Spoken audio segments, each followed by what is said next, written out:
I did everything right and they indicted me. And I don't know what the I'm doing. Antifa!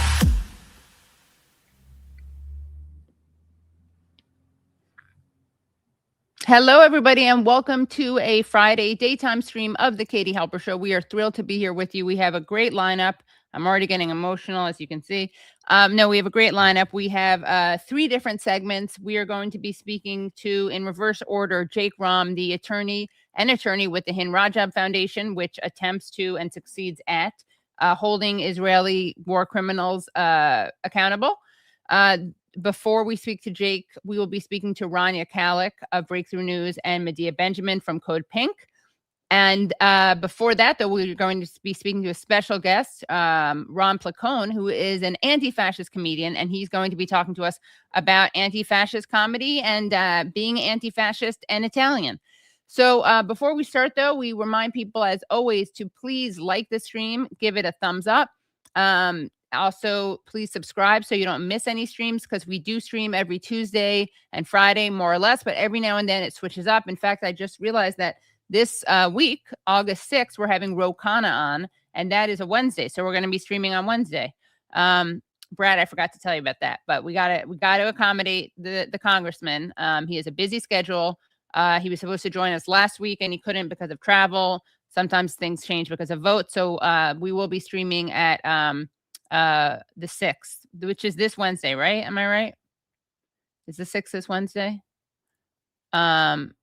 Anyone in the audience want to contribute by telling me what date the 6th is, what day of the week it is? That is the come on. That's a Thursday, Katie. Oh, sorry. Okay, we are streaming on Thursday this week. Good to know. Thank you, Brad.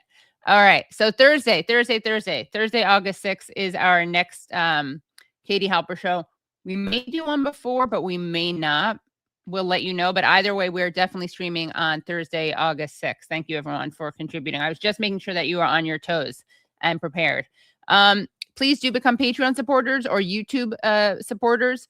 So you can do that by going to patreon.com/The Katie Halper Show. Again, that's patreon.com/The Katie Halper Show.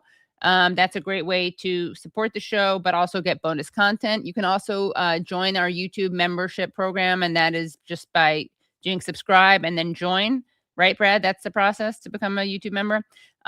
If you are agnostic, I mean, if you're someone who likes being on YouTube and that's your thing, then of course we embrace and welcome and are grateful for the YouTube membership. If you could go either way, don't listen, YouTube. If you can go either way, please do a Patreon, because they give you keep more of it financially. But we love YouTube and everything it represents and everything it does. Okay. So without further ado, I'm going to be bringing on to the show. I've had him on, but it's been a while, so I'm really excited to have him back on. Ron Placone, who is a great comedian, and he's bringing his own show, Anti-Fascist Pasta Night, to the Fringe Festival. So welcome back, Ron. Yeah, Anti-Pasta Fascist Night. That's a different show. I think someone's doing that down the street, but I'm Anti-Fascist Pasta Night. Yeah, good to see you, Katie. It's been way too long. I know. Yeah, that would be a terrible show to walk into. Right? But that can be your next thing. You can do like a send up, a parody of fascists. There you go. Yes, that'll be fascists. Yeah, gluten free. that'll be 2027's run. Exactly. Get it ready now. So tell us about this Anti-Fascist Pasta Night, which is actually is a phenomenon, but it's also the name of your one-person show. But tell us the idea and history behind it. Yeah, so anti-fascist pasta nights are a thing, and they're mostly in Italy, but they're also all around the world. And it all started when Mussolini was taken out of power. First of all, Mussolini was anti-pasta. He wanted people to not eat pasta. He said, "Oh, pasta makes you weak. We need to eat meat and stuff like that." And then he took away coffee as well. And he did a lot of stuff in between there. But then the Italian people decided they're going to kill him.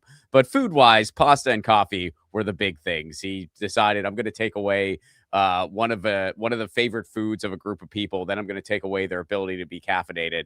And he thought it was going to work out for him. It did not. Yeah. But I mean, forget the fascism part. This is actually more disturbing. right. This idea. Yeah. So when he was removed from power, there was a group of partisans who started serving free pasta in the streets. That's so cool. Yeah. And so it became a tradition, anti-fascist pasta night, all throughout Italy. And it recently kind of spread around the world. And this year, there were ones in other parts of Europe, and then there were some here in North America. The main time to celebrate it is July 25th, which was like last week. We did an actual Happy belated.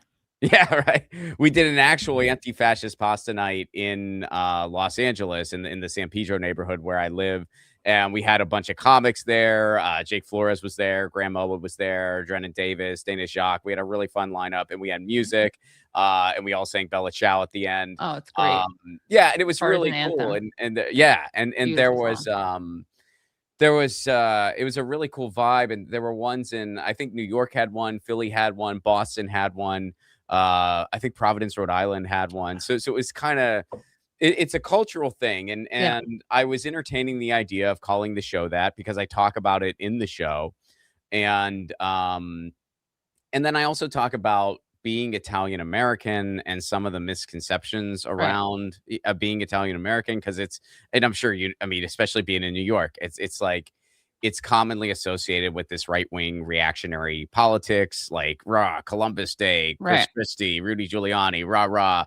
And that certainly exists. I'm not going to pretend it doesn't, but there's always been this big reaction against all that. I mean, there has been a ton of anarchist thought linked to Italian Americans over the years, a lot of union efforts. Italian immigrants were a really, really big part of that. And a lot of it started up in Vermont with like the stoneworkers and stuff like that. Oh, wow. I didn't even know there was a big presence in Vermont of Italians. Yeah, they did. I think it was limestone or some kind of stone. I want to say it was limestone. And a lot of them were working in that industry when they came to the States, and they had unions over there. So they kind of brought it to the States. So there's a huge kind of leftist history amidst Italian Americans. There's been anti-Columbus Day protests led by Italian Americans since the 30s.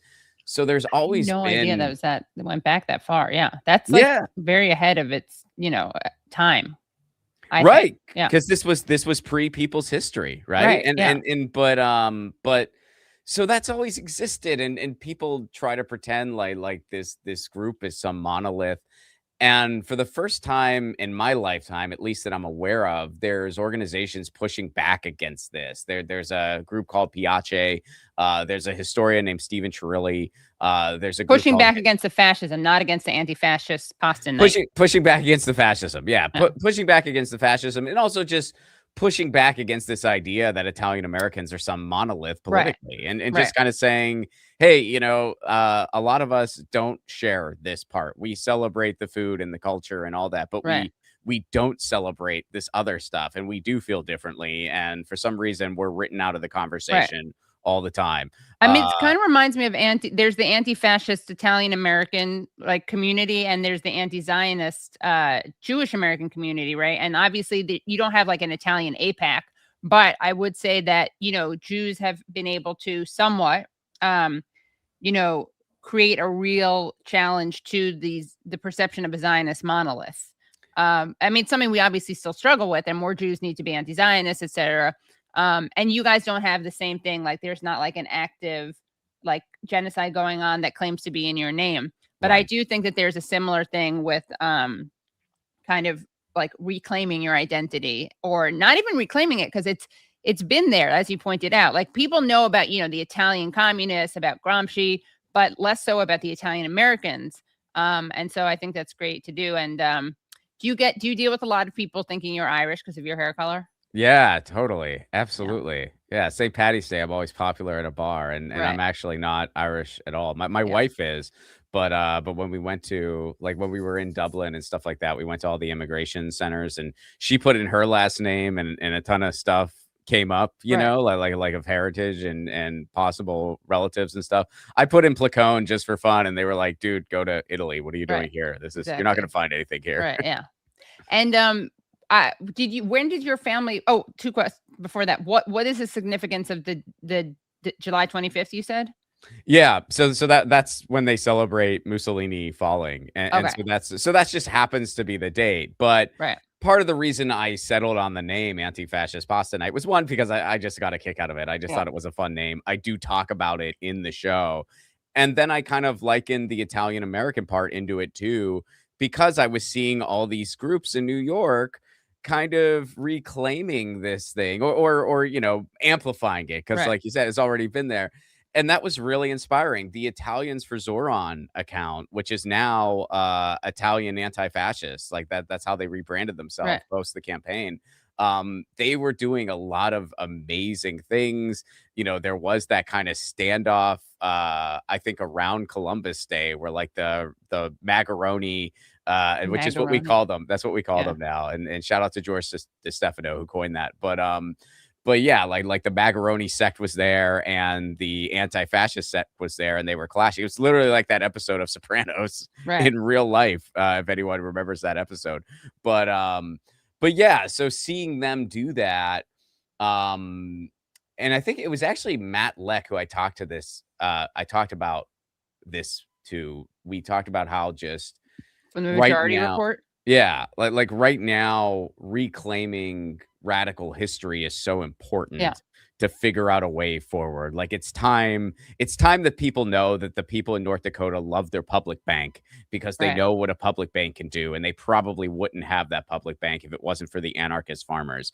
It's time for people to know these things and to know Right. that we didn't get the New Deal because FDR was a nice guy. We got the New Right. Deal because anarchists and socialists and communists and labor leaders and just regular working people were pretty much in unison saying, you got to give a little here because we're fed up and we're not going to take it anymore. Right. Yeah. We need to reclaim that. So, Yeah. you know, I'm trying to do my part of that. I'm an Italian American, so I want to amplify all this stuff, and that's a part of the show too. And a lot of it's about just what's happening in the United States right now. And where is your family from, and when did they come over? And do you come from a political family, or did you kind of find your own politics? Well, as far as the micro level, a little bit of both. So first of all, my family is mostly from Avellino, which you know you mentioned off mic. The ginger parents might link to southern Italy, or northern Italy, Right. but actually my relatives are southern Italy, and most Italian Americans are because that's where people were poor. Right. So most Italian Americans have descendants in the South, but my family is reasonably progressive. I mean, my parents are retired now. My dad was an academic. My mom worked in admin in academia as well. So fairly academic minded family, and they are yeah they're fairly progressive. We butt heads a little bit on some things, but for the most part, and these days every now and again they'll say something that surprises me in a good way. You Yeah. know, like they were saying something about in fact, something about Gaza recently, because I am not Jewish myself, but I do have Jewish members of my family, Oh, okay. and so you know Pizza like that, bagels. We call them pizza bagels. right? If they're half, yeah. Yeah. Yeah. And so my niece and nephews are my special little pizza bagels, Nice. but yeah, so that is you know something that does come up, and you know recently my parents, you know, not that I expected them to be you know totally the other way or anything like Right. that. But I was worried there might be a little bit of a Bill Maher influence Oh, yeah. in their thoughts, but there wasn't, and Yeah. I was very happy about that. By the way, lest people think you're exaggerating, here is an actual New York Times article from showing the Mussolini war on pasta. This is from August 8th, 1926. Spaghetti finds a foe in Mussolini. Mhm. Italy's dictator threatens to substitute potatoes for the national dish, which is Yeah. a terrible idea. The climax of fascism has been reached. Nothing since the black shirts were first donned can compare in its way with the importance of Premier Mussolini's announcement that spaghetti must go, its place to be taken by potatoes to help conserve wheat. Italy faces a spaghetti-less future. Yeah, so that is fascinating and was clearly a terrible mood. But yeah, it's really interesting. So let's actually, you brought up the Italians for Zohran. Let's take a look at this video that you did. Mamdami's trying to erase us. He wiped Little Italy off the map.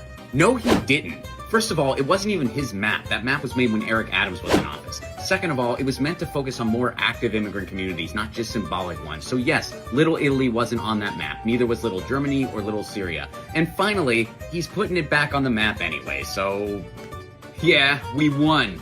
We've been sharing that video. Yeah, I couldn't help but notice the video you guys shared excluded the part where he mentioned it wasn't even his map. It's almost like you're just really angry that a social democrat is mayor of New York. He's a communist. Andrew Cuomo's a Democrat, and he's plenty social, especially with the ladies. Oh boy, I'll try to explain that one later. There's a photo of Mamdami flipping off a Columbus statue. That's violent. Yes, I only hope someday the statue recovers. It's not funny. Columbus is our guy. He represents us.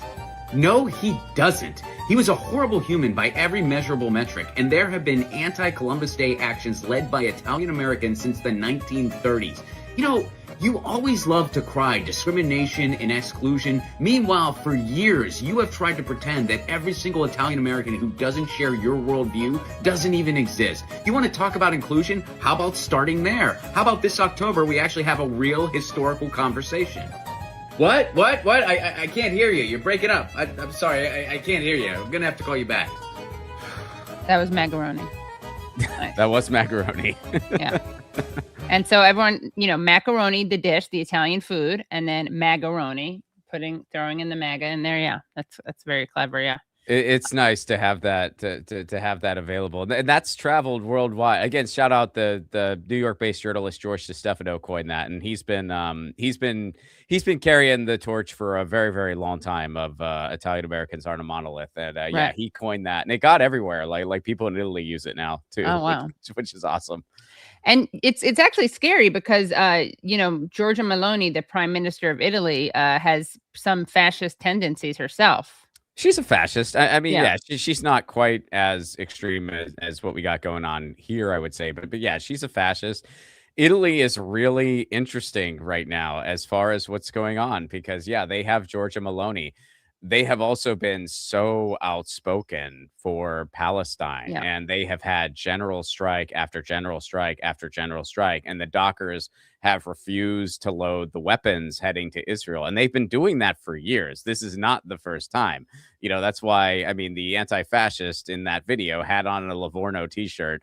That is on purpose. I also have a cat named Livorno, and it's not just Livorno, by the way. It's the ports in Genoa have been doing it too, so I don't want to make it out like it's Right. just one port because it isn't. But Don't be portist. Don't be port elitist. Yeah. Yes. So yeah, I mean, it's really interesting. And the most popular figure culturally in Italy right now, arguably at least, is Zero Calcare, who's an unapologetic anti-fascist cartoonist. I don't know if you've ever watched any of his series on Netflix. No. But I mean, that second season in particular never would have gotten made in the United States. I mean, it's literally about fighting Nazis as Antifa in Italy. Like that's Right. what the series is about. Yeah. And it's I was surprised it was even available in the US, but probably because it's a different country. They were like, whatever. But yeah, I mean, he's an unapologetic, anti-fascist comic book artist, has a bunch of like lefty punk bands in his show and stuff like that. And he's huge over there right now. And there's been, again, protest after protest for Palestine. So it's really interesting what's going on. And just in other parts of the world, too. I mean, on June 13th, the fascists were marching throughout the UK and throughout other parts of Europe, and they got driven away in every single situation. Wow. And by the way, what did you when did you start looking into the kind of radical Italian American history that exists, both the history and its present day existence? What made you look into that, and what were your sources? Well, a lot of it was some of it was just stuff that I kind of just knew about and kind of wondered, why doesn't anyone talk about this side of it? Why is it all so one-sided? But I just sort of was like, well, I guess that's just the way it is. But then it was the Italians for Zohran account, and there's the other organization, Piace, learning about the existence of those things and seeing what they were doing. And I'm like, well, if other people are really, spreading this message, I should do my part, especially since I want to talk about it in my show. But in particular, in October, the Italians for Zohran account, because October is when there's quote unquote Columbus Day. The Italians for Zohran account every day in October posted a piece of leftist oriented Italian American history every single day. And it was something totally different each day. And it was awesome. And shout outs to Stephen Cerulli. He's a historian, Italian American historian, who curated pretty much most of that stuff in collaboration with the account.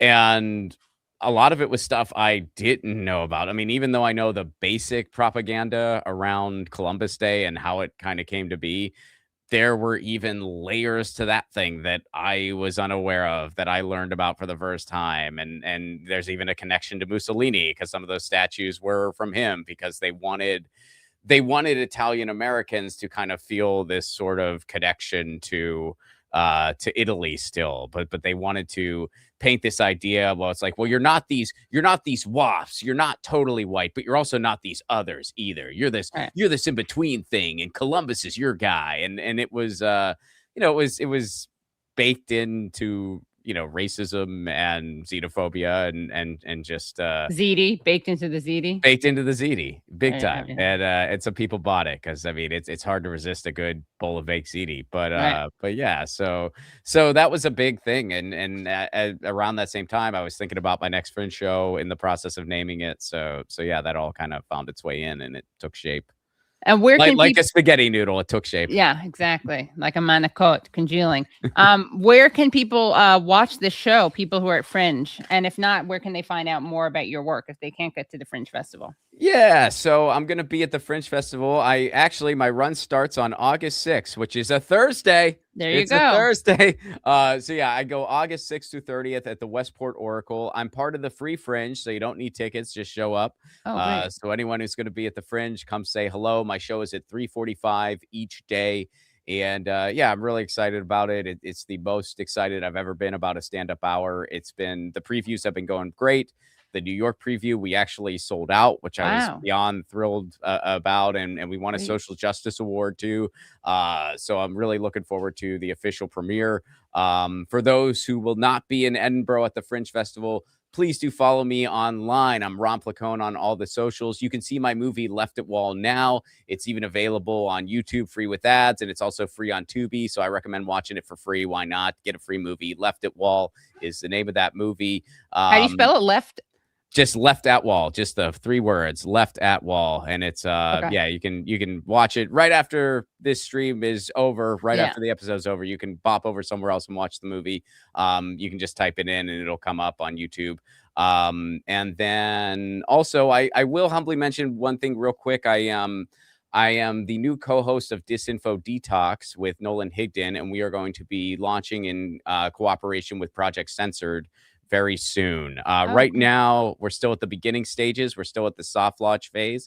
So we've been streaming on Wednesdays, and you can catch that if you follow my Substack. I'm just Ron Placone on Substack, and he is Nolan Higdon on Substack. So we're in the soft launch phase now, so you can catch it now on Wednesdays. But we're going to be launching with Project Censored here very shortly once everything gets settled. So, and he's like a big media critic, right? Yeah, he's an academic, and I have a past life as a pseudo academic. I got out after masters, so yeah, we started collaborating some, and then this idea kind of took off. So, what was your master's in? Communication. Okay. Yeah. I was gonna maybe go on for my PhD, but I don't know. I decided to give the comedy thing a chance, and thought it didn't work out. Yeah. I mean, you probably make more money as a comedian than you would have as a PhD, so you probably made the safer decision. I did. I made especially since the Academy's over now, which is also talked about in the show. Yeah, exactly. Yeah. Well, Ron, thank you so much for coming on. We will link to your show so people know where it is. But it sounds like you don't need to get tickets, so just walk over if you're in Edinburgh and come back on. And yeah, let's talk to you after you launch your next show with that you just mentioned. Thanks a lot, Katie. So good to see you again. You too. All the Have best. a great day. Bye. Cheers. Cheers. All right. That was great. That was the best anti-fascist comedy Italian-American interview we've done in a long time. No, I saw a video of the show and it's great. So people should definitely see it. Also, Ron writes a cat, what do you call this? Like a cartoon. I'm so dumb about this stuff. I think it's called a cartoon, right? Ron, is it called a cartoon? Yeah, okay, it is a cartoon about his cat Lucy.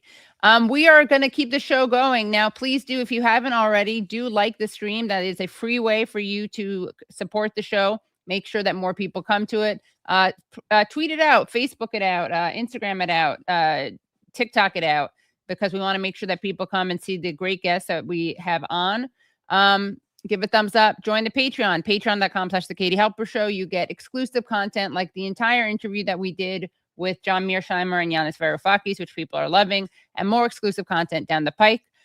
We are honored to bring back onto the show two fan faves, show faves, Rania Khalek of Breakthrough News and Medea Benjamin of Code Pink. Welcome back, ladies. Hello. Hi. How's Thank you it so going? much. Good. You guys? Hello. Can you hear me? Yes, we can hear you. Yeah. Great. Yeah. Hi. Hello, Rania. Hello, Medea. Hello, Katie. Wow. Hi. What a fabulous group of women. Yes, I know. We were on a panel together once, right? Weren't we all on a panel about I Hillary? feel like that sounds correct. Ages ago. Yeah. Well, nice like reunion. in New York, I think. Yeah, of course. Yeah. Yeah. And this is one of the iterations of that show I've been wanting to launch, which is the lefty version of The View. So we can consider this an audition for that. But you know, we just did, and Rania, you're joining us from Beirut. Medea, you are joining us from DC. The Code Pink House, as you can tell from the pink behind you. That's the orange behind me. Oh, but there's pink too. Pink Yes, accent. pink on one side. That's Okay, yeah. I mean, is it the orange or is this code orange? in between. Okay, got it. Yeah. Things are more urgent, so it makes sense. Than they've ever been.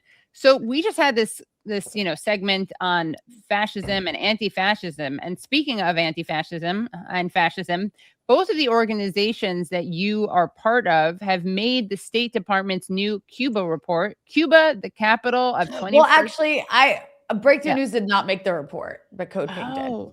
I'm so sorry. I don't mean to give you guys a complex. I thought you had made it also. No, I didn't. Wow. We didn't make the team. You made, okay, so actually this is an important clarification.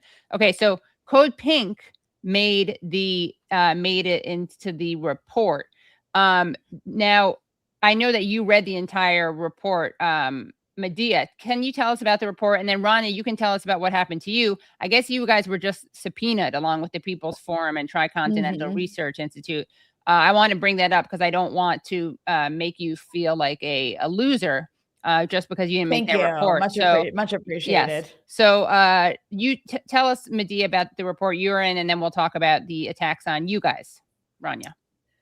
So this is the State Department report that came out. It's a 99-page screed about what this fantastical Cuban being the vector, the center of a global revolution that includes on the international side, Russia and China and Iran, but really focuses on Cuba's infiltration into the US, going back many decades, spanning a lot of it is around civil rights uprisings in the US, Stokely Carmichael, Asada Shakur, Angela Davis, on and on about connections that actually existed during the 60s, the 70s, but then jumping to say that today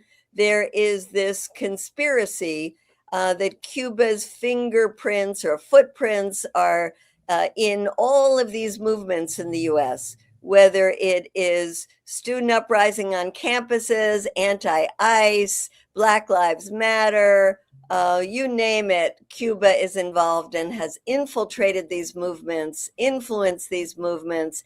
And I want to read you what this is part of in case people don't understand.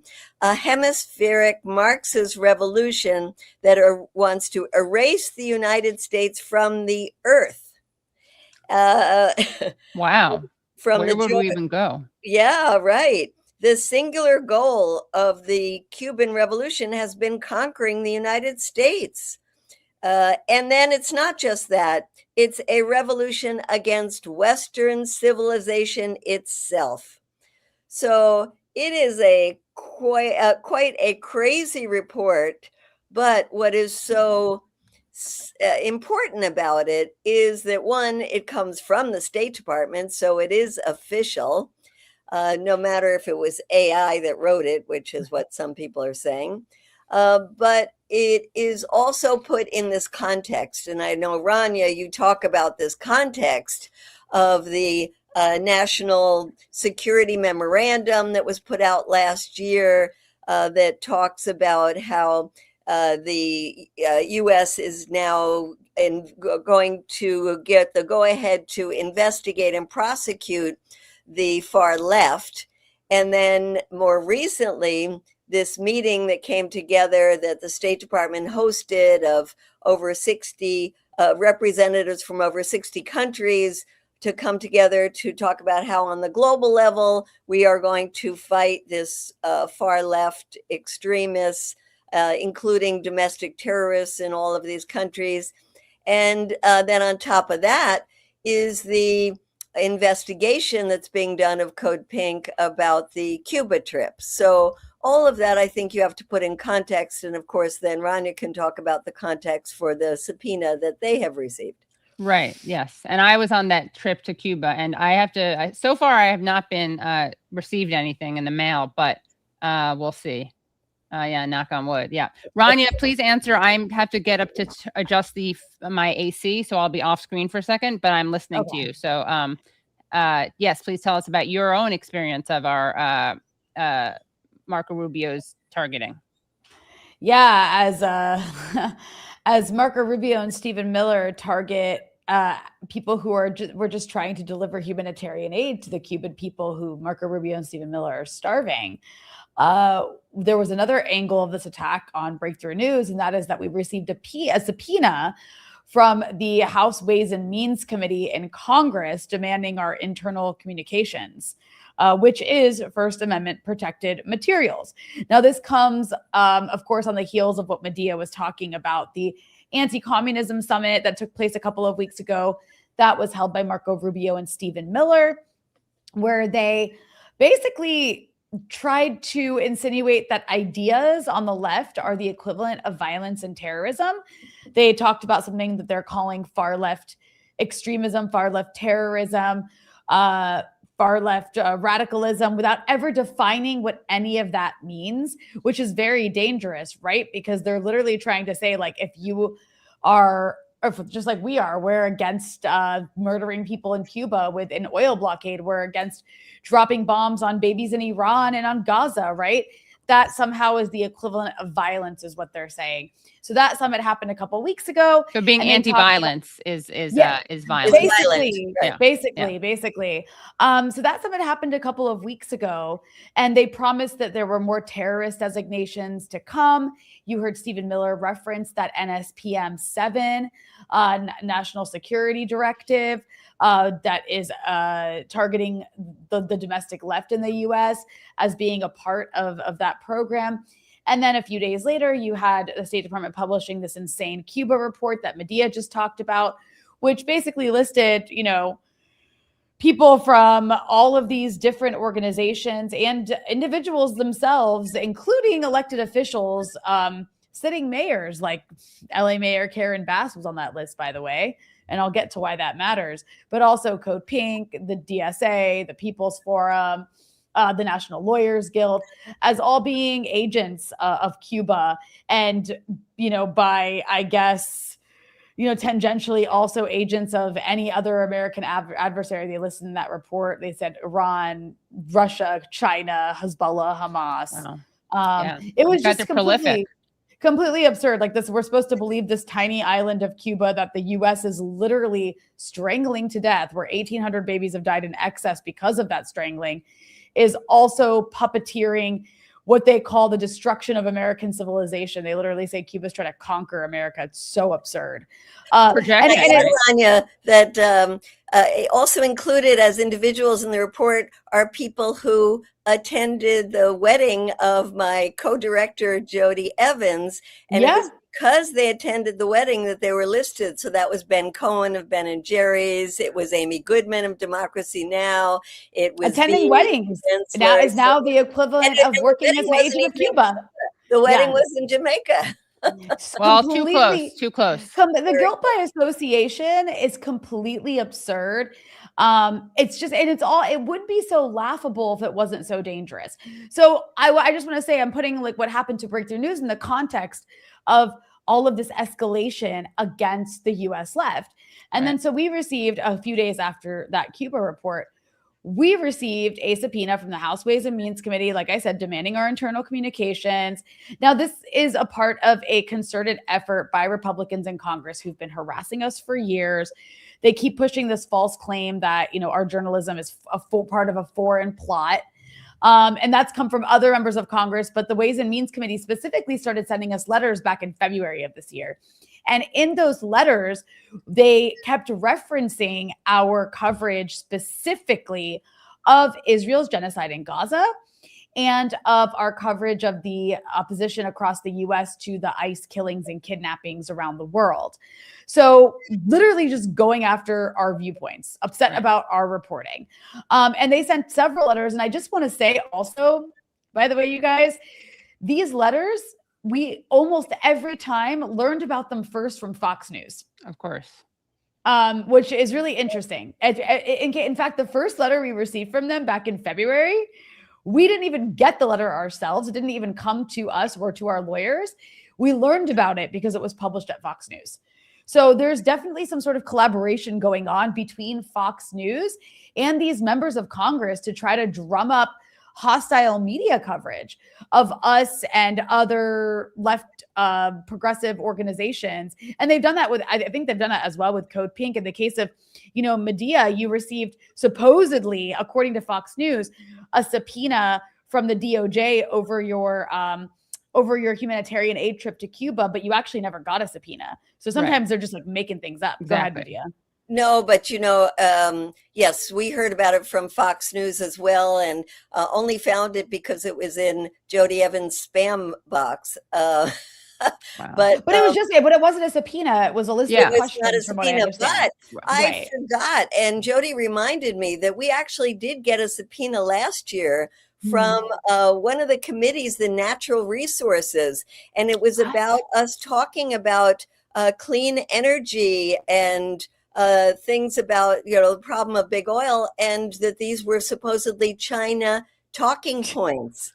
Amazing. And so the subpoena was about our relationship to China talking points and clean energy. I forgot about that whole thing. The other thing is, like yesterday, I was in the Senate and Senator Josh Hawley, I was asking him about, how are you going to vote on the Iran war powers? And he says, "Oh, I'm so glad you're being investigated now. You're being investigated." And I said, "For what?" And he said, "Your China connections." And, they've been saying that over and over again, and maybe they are investigating us, but the truth is that there's nothing there. There's no there. Right. So every time, we're told that we're being investigated, they don't follow up because there's nothing to follow up. I mean, it is like we have a donor who is an American who lives in China, and that's the connection. Wow. So this is part really. What's going on here is you have right-wingers in Congress that are completely abusing congressional investigative authority to target viewpoints they disagree with. That's what's happening here. And it's interesting you mentioned energy, Medea, because there was waves of this under Trump where they were targeting the environmental justice movement. basically driven by Trump's allies in Congress. But the Ways and Means Committee, which is currently targeting Breakthrough News, if this were like their entire reason for existing is to review tax policy, right? So they say, oh, we're just reviewing nonprofits. Well, if this was really about reviewing nonprofits, there's massive nonprofits across the US that they could be looking into in terms of tax policy. Breakthrough News has a microscopic budget compared to other media outlets in the country, and it's specifically compared to nonprofits across the country. So they've said in previous letters that they're going after us because they don't like our viewpoints. They say we're too soft on adversaries like China and Russia as well. So like, this is about viewpoints. This is about the First Amendment. It's not about a tax status. I think it's really important to understand that. And in the case of Breakthrough News, I mean, they're also going after other small nonprofits. But in the case of Breakthrough News, they're targeting an independent media outlet. And I just want to point out, we are expressing the majority sentiment of the people in the US, which I think is interesting here because, you know, when you talk about the kinds of stuff that they're upset that we're reporting on, if we're talking about the genocide in Gaza and the movement to stop it, or ICE terror across the US, majority sentiment is on our side here. Right. It's not fringe. It just shows, well, exactly. Well, they're the ones who are fringe. Like, you don't try to criminalize dissent when you're winning the argument. You do it when you're losing the argument. And we know that the Trump administration is deeply unpopular. They have midterms coming up. Meanwhile, you look across the country at these, primary races that are taking place, and progressives and socialist candidates are winning these primaries, which is why they had a whole section on DSA in that Cuba report.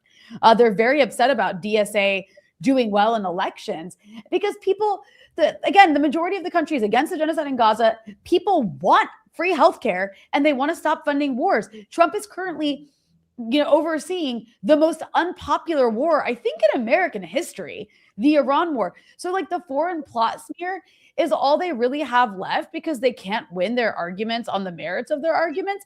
So they're just accusing all of us of being some part of a foreign operation. There's no proof of this. They just, like Medea said, you just keep saying it over and over and over again. I just wanted to mention a few numbers here because they can't arrest their way out of this. They really can't. I don't think they can criminalize their way out of this. Net favorability towards Israel has dropped 67 points in 8 years.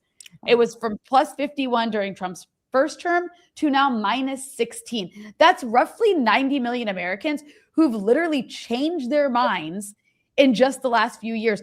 You now have 55% of Americans who want to reduce or completely end military aid to Israel. So this is not some fringe opinion. This is the majority of the country. And another thing that they kept saying in these letters against Breakthrough News, prior letters, is they kept accusing us of using anti-American rhetoric, which is also something that Stephen Miller says NSPM7 is going after, anti-American rhetoric, whatever that means.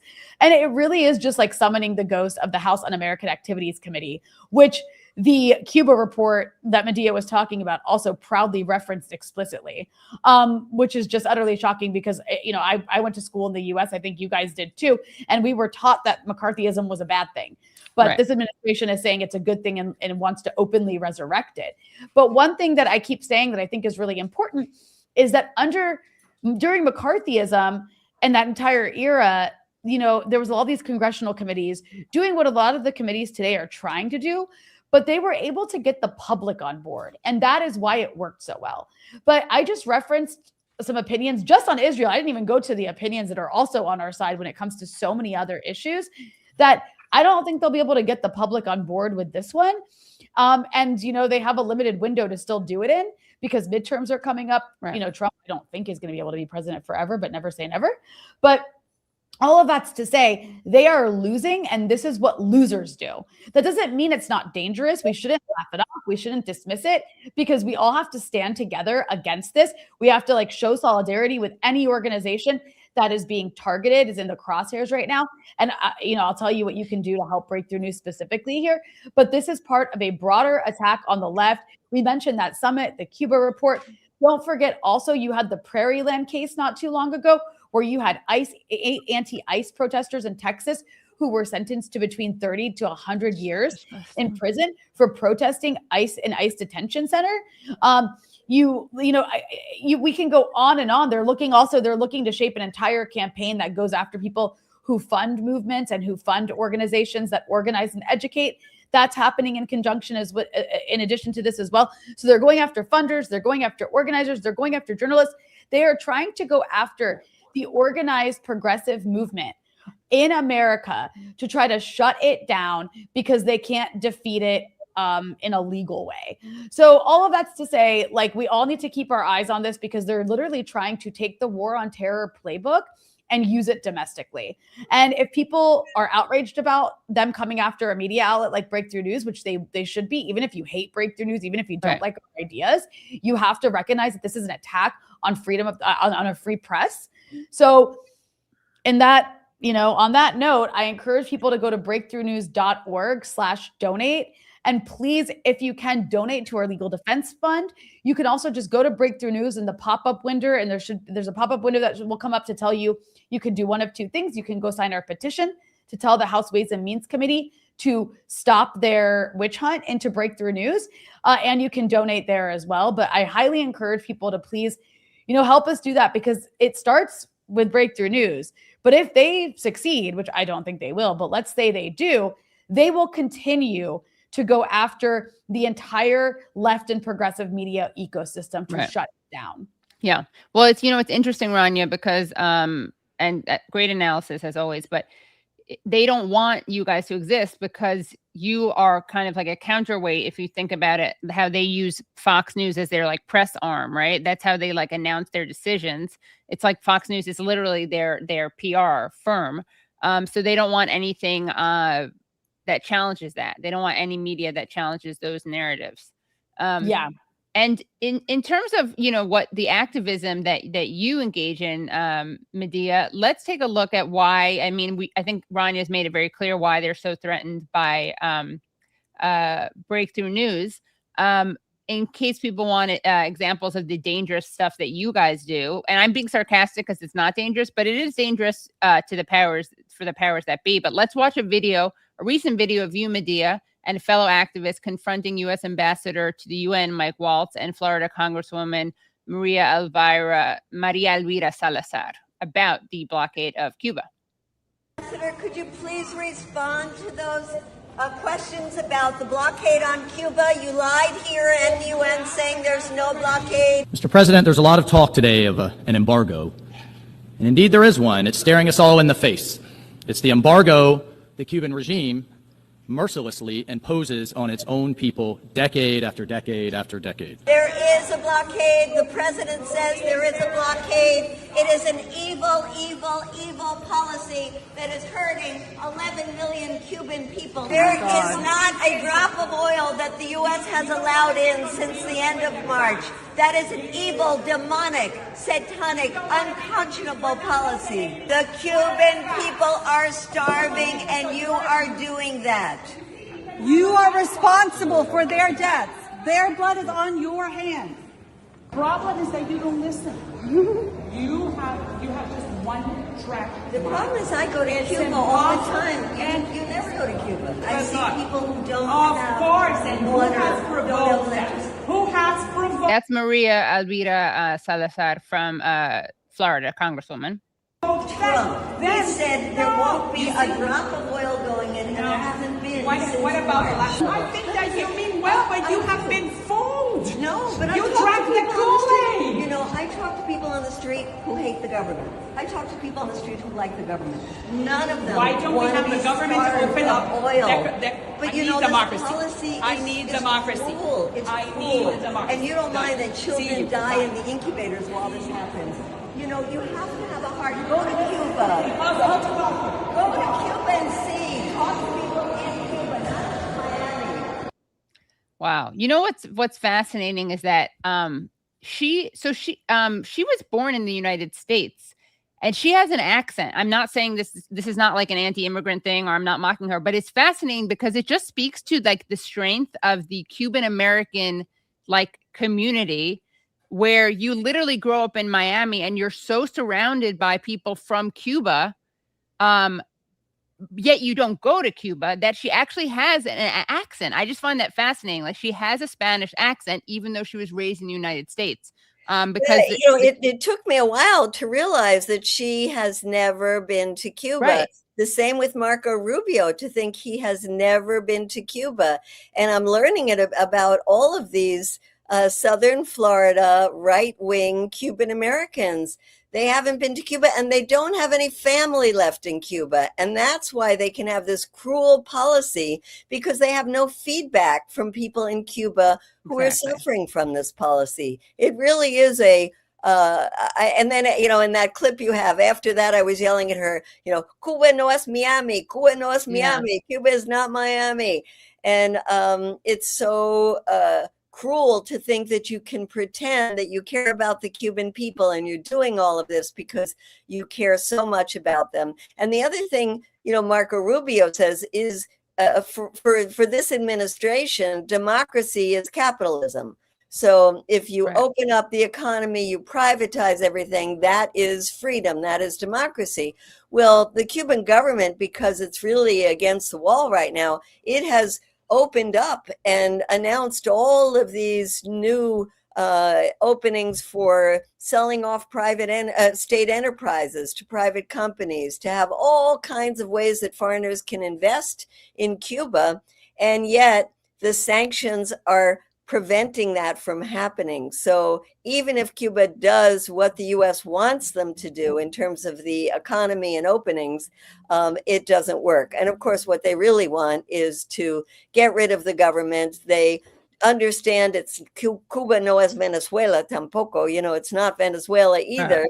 And so they're stuck. And so what the policy is, just keep starving them, a policy that was announced in 1960 with a memorandum from a State Department official saying, we have to make them miserable. We have to starve them. So because Castro's too popular. Yeah.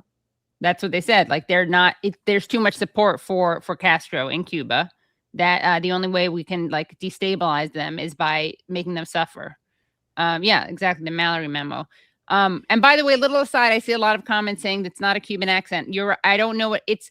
Her accent, again, it's not, I guess it's a Miami accent, people are saying. But the point is it's shaped by people who are from Cuba. And ironically, though, their parents' generation or grandparents' generation. But these people, ironically, even though they have an accent, they have not been to Cuba. But sorry, that's not as important as what you were saying, Medea. But yeah, I mean, I think it's such an important point that she's like, I need democracy. No offense, lady. If you believe in democracy, then listen to the people of Cuba, right?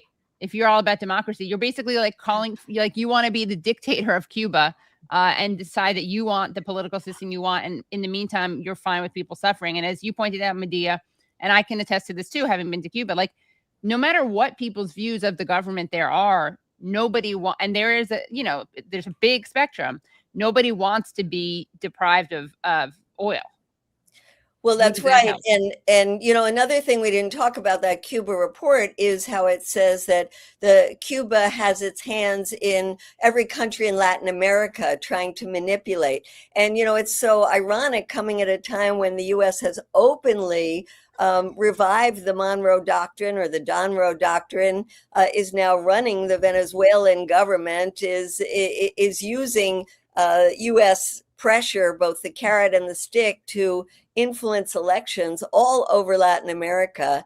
And to say that, it's Cuba, this little island that has lost at least 10% of its population in the last few years, is influencing the entire continent, is so crazy, when it's the U.S. that has been doing this on steroids since this last Trump administration, with Marco Rubio in power. Yeah, it is unreal, and it's such projection and such inversion. It's they say every accusation is a confession. I wanted to ask both of you about the bipartisan nature of this kind of neo-McCarthyism, because obviously this crackdown is being led by the Republicans under Trump, and it's not. I think that it's not. I think it is. It's always it's a fine line. It's we want to be clear-eyed about this.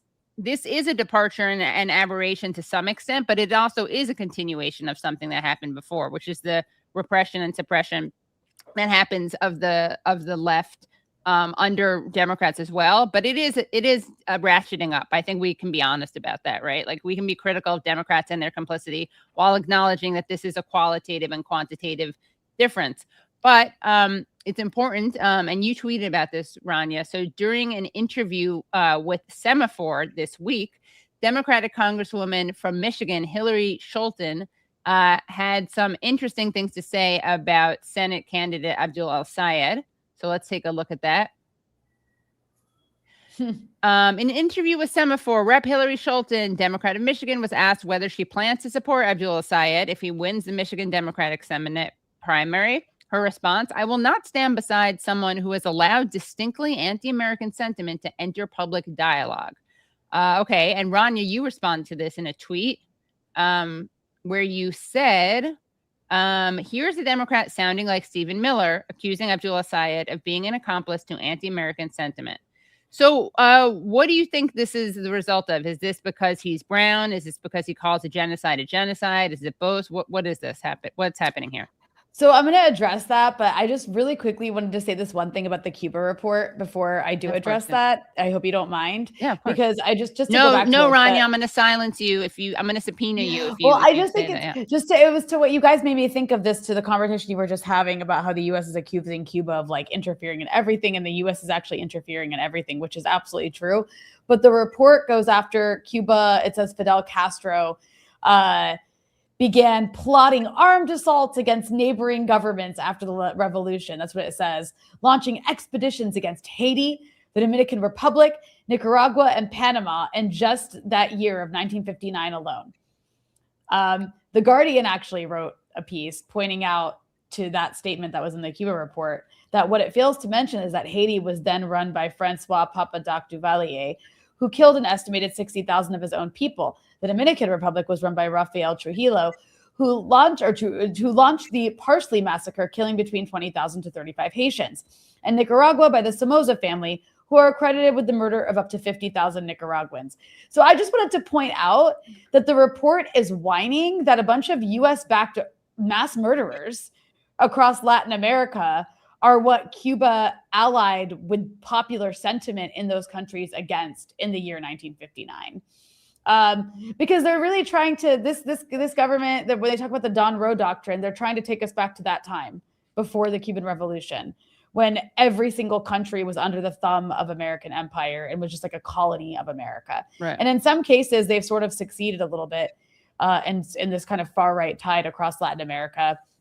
But anyways, to your question about, oh, sorry, do you want to add something to that? Yeah, I think we should add that both Marco Rubio and even Ted Cruz, who said that their families fled the repressive regimes in Cuba, turns out that they fled the Bautista regime. Exactly. That the revolution overthrew. So yeah, so like thugs and liars.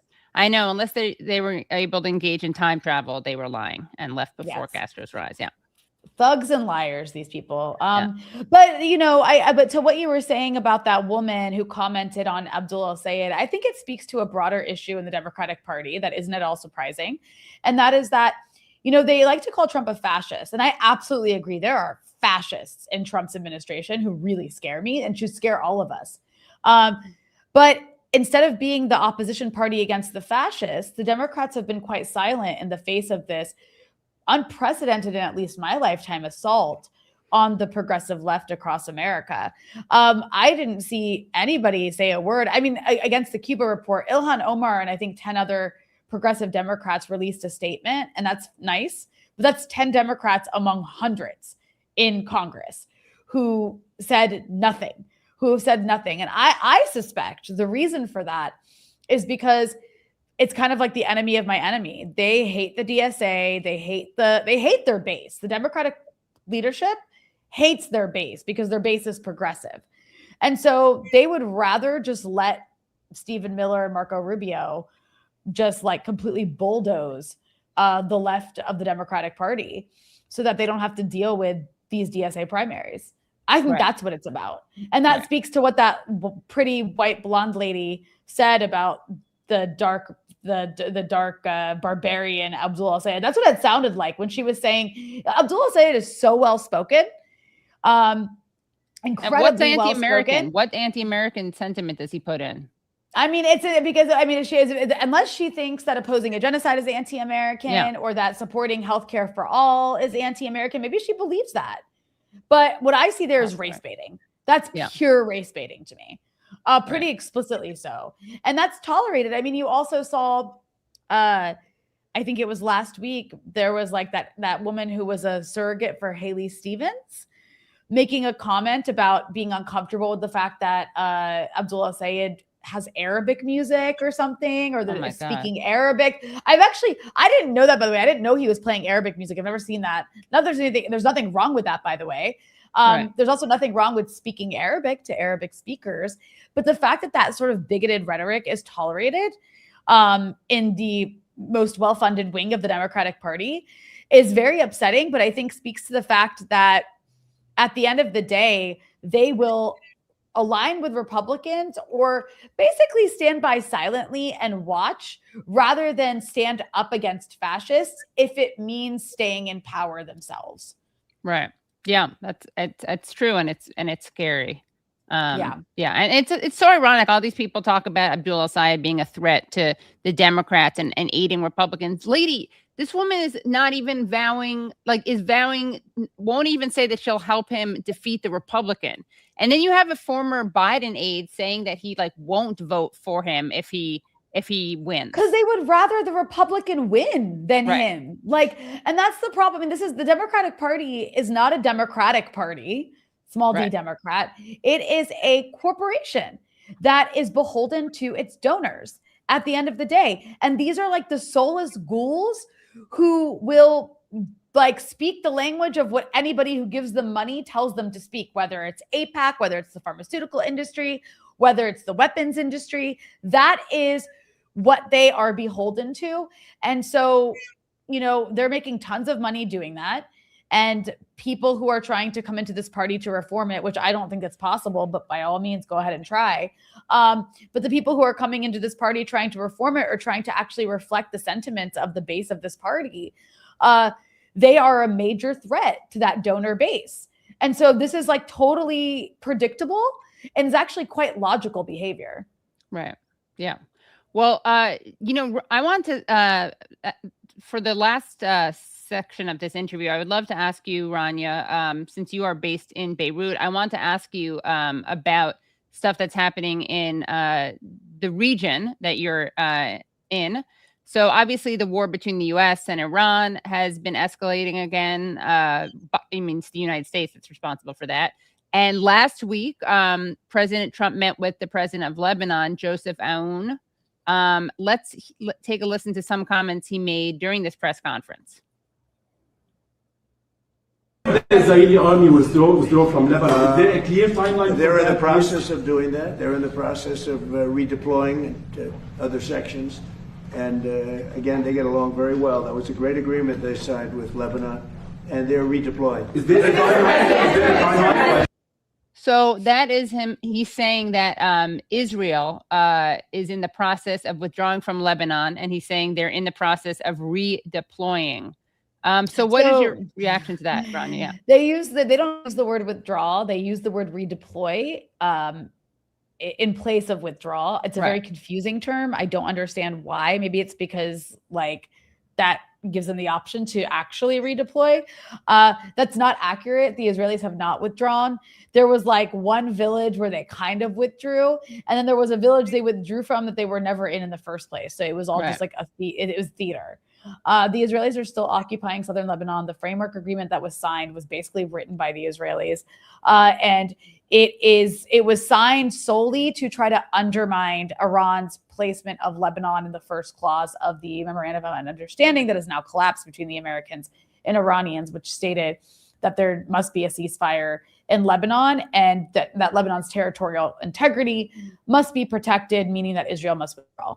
So that is why Marco Rubio actually oversaw that framework agreement between the Israelis, Americans, and the Lebanese that essentially cemented Israel's occupation of southern Lebanon and conditioned Israel's withdrawal or redeployment, as they call it, on Hezbollah first being disarmed, and has put in place this growing idea that the U.S. will be training special units in the Lebanese army to first disarm Hezbollah before Israel withdraws, which would essentially mean civil war in Lebanon. So they're trying to foment a civil war in Lebanon. There's no timeline for Israel's withdrawal. Israel's withdrawal is totally up to the Israelis. When they decide they feel that Lebanon has done a decent job disarming Hezbollah based solely on their own conditions and American-led performance reviews. So yeah, this is the cementing of an occupation of the South, and the Israelis are still blowing up villages, making sure that people have nothing to return to. They're setting up checkpoints like they have in the West Bank. And every single day there's ceasefire violations. And now the MOU between the Iranians and Americans has collapsed. So like that's not really acting to do much at the moment. So Lebanon doesn't really have a say in what happens in Lebanon. Everything is sort of up to how this war between the Iranians and Americans turns out. And once there is a broader settlement, the Iranians will likely make demands about Lebanon. And that will be why the Israelis will withdraw if they do. It'll be because they were forced to by the Americans because the Iranians insisted on it. So that's where we're at right now. Let's hope a civil war doesn't happen before that. Yeah, and what is the sentiment? I mean, I know that it's not a monolith, but what are people saying and feeling and thinking to the extent that you are witnessing this about what is happening right now? Like, what do the people of Lebanon think? Are there? I know that there are some people who support Hezbollah, some people don't. Is there increasing opposition to Israel just because of literally what it's doing? A majority of the country is opposed to Israel and sees them as the biggest threat to the country. Polls have shown that a majority of the country is opposed to normalization with Israel. That doesn't mean they're opposed to peace. They want peace. It's about how you get there. Whether people in the country support Hezbollah disarming or not kind of depends geographically on where they're located. If you're not from the South, it's very easy to see it as just a South Lebanon problem and not your problem. And then there's an entire media apparatus in Lebanon that's funded by right-wing oligarchs. There's a guy, including a guy called Anton Sahnawi, who is a Lebanese banker who helped collapse the economy, stole people's money, and is now in a relationship with Morgan Ortagus, Trump's envoy to the Middle East, who, I don't know if you saw, got a lot of backlash for basically sitting at the same table as Benjamin Netanyahu a few days ago at Lindsey Graham's memorial service in Washington at a dinner. He funds a lot of media in the country, and this kind of media promotes the idea that everything's Hezbollah's fault and that the only way out of this is to normalize, and Israel is not actually the enemy, Iran is. So it really matters who you're talking to, where they're located in the country, what their family's political affiliation is, that sort of thing. But some of the things that are dominant across the country is opposition to Israel, recognizing Israel as a threat to the entire country, and not wanting to normalize with it because it's committing a genocide in Gaza and it's destroying South Lebanon. And if people in the South, more than anybody else, are opposed to disarming Hezbollah because that's the only protection they have. The state doesn't protect them. The army doesn't protect them. The army of Lebanon is funded and armed by the Americans with like hand-me-down night vision goggles and broken guns because the Americans would never give weapons to the Lebanese army that would threaten Israel's military edge that could actually be used to fight the Israelis. In fact, the Lebanese army, Israel's killed like dozens of soldiers during this year. Right. And the Lebanese army is not allowed to fire back at Israel. That's so crazy. So I guess I was wondering, like, I understand that what you were just talking about with the polls. I'm just wondering, and this, I know you have to go, so this will be the final question, but has this changed? Like, are there any people who were Israel supporters and Hezbollah opponents who, because of Israel's actions, are changing their minds? I mean, I'd have to pull the country. Yeah. I feel like I can't really answer get back to us on that after you pull the country. I can say, I'll go ask people and I'll get back to you. What I can say is that when Israel invades Lebanon, as they did this time around, people's opinions change because disliking Hezbollah domestically is not the same as opposing Lebanon's right to resist Israel and recognizing that the army doesn't do it, so somebody has to. Right. Probably helps build popularity for Hezbollah. And I'm not saying that we hear like Democrats being like, and that's why this is so evil because it's doing that. You know, that's not my point, but it is ironic. Well, Rania and Medea, thank you so much for joining. As always, love hearing from you guys. You do amazing work. Any final words from either of you? Well, I'll put in a plug for Code Pink to go to the website. We have a petition there, a letter going to Marco Rubio to say, dump this Cuba report in the trash, but also dump in the trash the U.S. blockade on Cuba. We have peace camps that people are organizing this summer, coming together to talk about strategies for building up a real peace movement. And we have two things we want people to focus on as well. One is that section in the national the budget for the Pentagon that would merge the U.S. and Israeli militaries together. It's in the Senate called Section 1217, and we want people to call your senators and say, get that out of there. And then finally to say, we can't allow this Pentagon budget to just keep ballooning like it is. Trump wants $1.5 trillion, and we have to be opposing that. So those are some of the things, and we hope people will go to Code Pink to work with us. Thank you. Great. Thanks so much. Come back. And I just want to say thank you to both of you for all of the amazing work you do and all of the solidarity. I think the most important thing to be doing is to make sure we aren't isolated when we're under attack like this as individuals and organizations. So it's so important that we get to, have coverage from you, Katie, and that Code Pink is continuing to do the work it's doing. So I would just encourage everyone who's watching to go do all the things that Medea just mentioned, and to also go to breakthroughnews.org and sign the petition that we have, donate if you can, so we can fight back against these attacks, and just, make sure you don't let these fascists make you so fearful you get silent, because that's exactly what they want. So again, we got to stick together, not be isolated, so that we can be strong when we push back. Well, amen. Secular amen to that. Agnostic amen to that. Yeah. Okay. Have a great day, ladies. Thank you, Katie. Thank you. Rania. Much love. Bye. All right. Now we are going to bring on Jake Romm, but I want to quickly, as a palate cleanser, we don't need a palate cleanser. Actually, there's really nothing that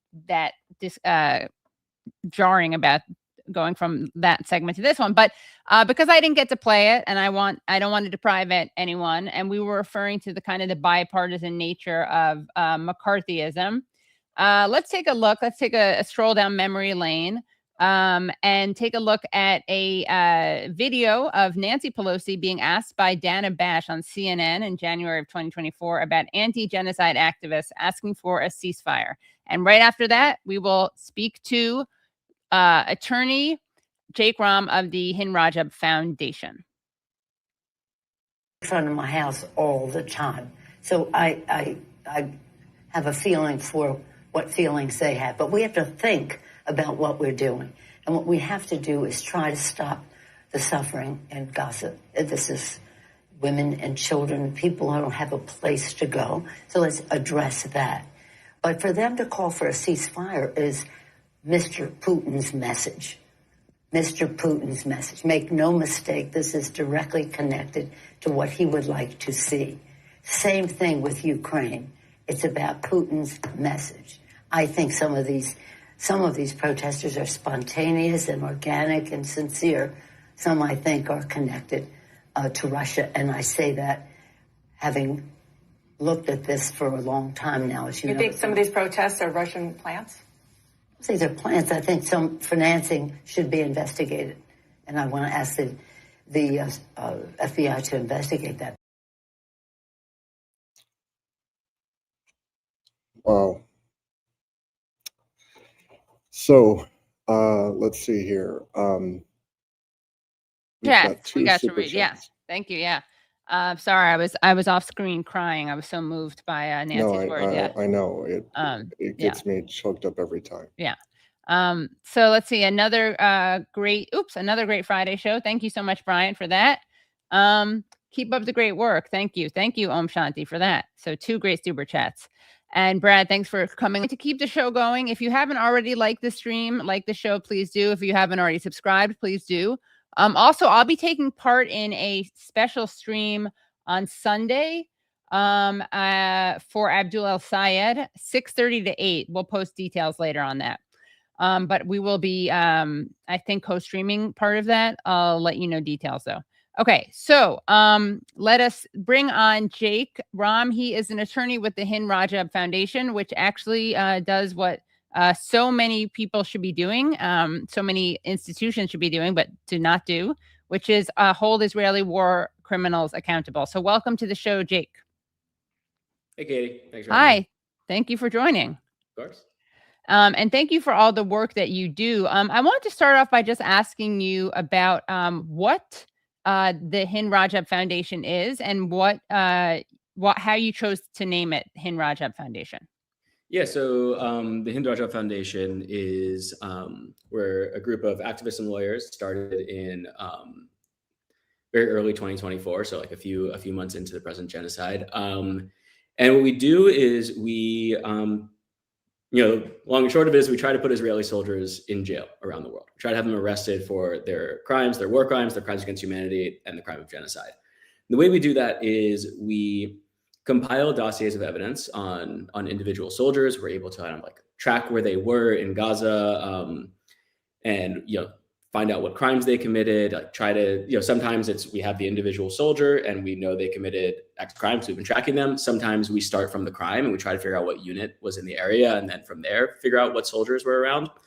But basically, we compile these dossiers of evidence, and then we once we have enough to proceed with a case, once we think we have enough to make a prosecution feasible, we will present it to prosecutors around the world in the relevant jurisdiction. Now, this is either against what we call traveling soldiers. So this is, soldiers who are on vacation after their tour of duty in Gaza. Let's say they go to Brazil. We are able to figure out that they're there. We have a file prepared. We submit it to the Brazilian prosecutor under the principle of universal jurisdiction, right? Which is to say that there are certain crimes that are so heinous that every country in the world has not only the moral obligation, but also the legal obligation and the legal duty and the legal ability to prosecute them, right? Because the idea is that these crimes are so awful that humanity as a whole is injured, and that's really paradigmatically war crimes, crime of genocide, crimes against humanity. The other thing we do is we file against dual nationals, right? As many people may be aware, there are many tens of thousands of dual nationals serving in the Israeli army. I think there's something like almost 20,000 from the United States alone. These are people who go over. They either don't hold Israeli citizenship or they do, but they go over from their home country to go commit genocide in Palestine. And so these people, which I really think is like the core of our work, though maybe not what people know us for, because we're able to move much more slowly and deliberately on these. With universal jurisdiction, jurisdiction expires once the person leaves that whatever country they're in, right?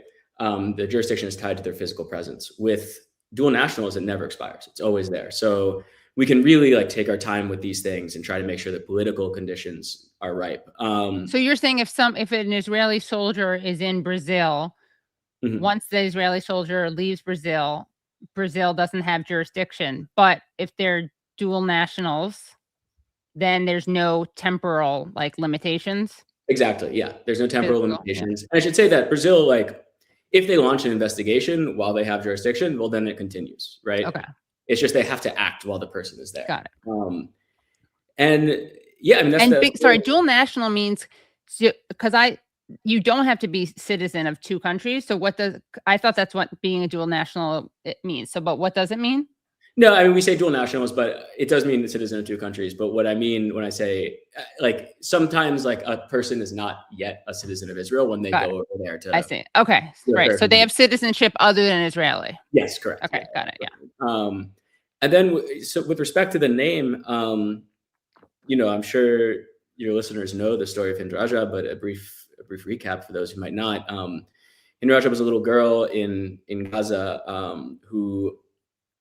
Yeah, that's her. And in 2024, she was, I think 2024 or December 2023, was fleeing northern Gaza south with her family, with her cousin Leon, and I think her cousin's parents. And as they were fleeing, their car came under fire from an Israeli tank and just an Israeli armored unit. And we have the reason she became so famous. Is because we have audio recording of the phone call that she and her cousin made to the Palestinian Red Crescent, begging for help. Right, the adults in the car had been killed by the Israeli fire. Leon was also killed. She was bleeding out, but she's the one who initiated the call. And then Hind took over and is kind of just begging the Palestinian Red Crescent to come you can like hear her screaming, and eventually the Palestinian Red Crescent did come, and 2 medical workers were also murdered that day by the Israeli soldiers. And they claimed initially that they weren't in the area. Some of them still claim that. I mean, you see it online. A lot of hasbara people saying actually Hamas did this, which is just preposterous. Eventually, the site became accessible after like 2 weeks, and they found the car, and it was riddled with over 350 bullets. They were able to find like the charred out remains of the ambulance because it was struck by tank fire, if I remember correctly, and the bodies of the 2 workers. So they targeted the ambulance precisely because it was on its way to save people. Yes, and that's just a part of the broader campaign of the murder of medical workers in Gaza. And we named. I didn't have a role in naming the organization. I joined after it was already up and running. But the organization was named after Hind because it is really one of the more heart-wrenching and just like egregious stories that has emerged from the genocide. But it's also a typical one, right? Right. It is really indicative of what the Israelis are doing every day, which is murdering people in Gaza, killing children, killing aid workers. Just, it is indicative just of what this campaign is, which is the wholesale extermination of life in Gaza, is what they are trying to do. And it just happens to be that this one we have the audio of. Exactly. Like so haunting. It's, again, this is a commonplace occurrence. In Gaza. And it's also, I mean, it's really heartbreaking because you hear you hear Hind Rajab's voice, and she sounds like a little girl, because she is a little girl, and she's asking for help. And then you hear the voices of the Red Crescent volunteers, workers, and they have such you can see how, it's like obviously heartbreaking for them, but they are being so, I don't know how to explain it. Like they're trying so hard to give her hope kind of, and soothe her. Reassurance. Yeah. And pray with her. Yeah. And it's just heartbreaking because they wanted to, and it was delayed because they knew that it was risky. Like they were trying to get permission. So, it just must be, it's also all the trauma and secondary trauma, like the trauma faced by the people trying to save people who are themselves also targeted, as you pointed out, medical workers, just like journalists. And anything, if you dare to try to save lives, or you dare to try to record the killing, you are, especially at risk. Yes. And it's absolutely disgusting. So what kind of successes have you had so far? Have you had any yet, or are you still in the process?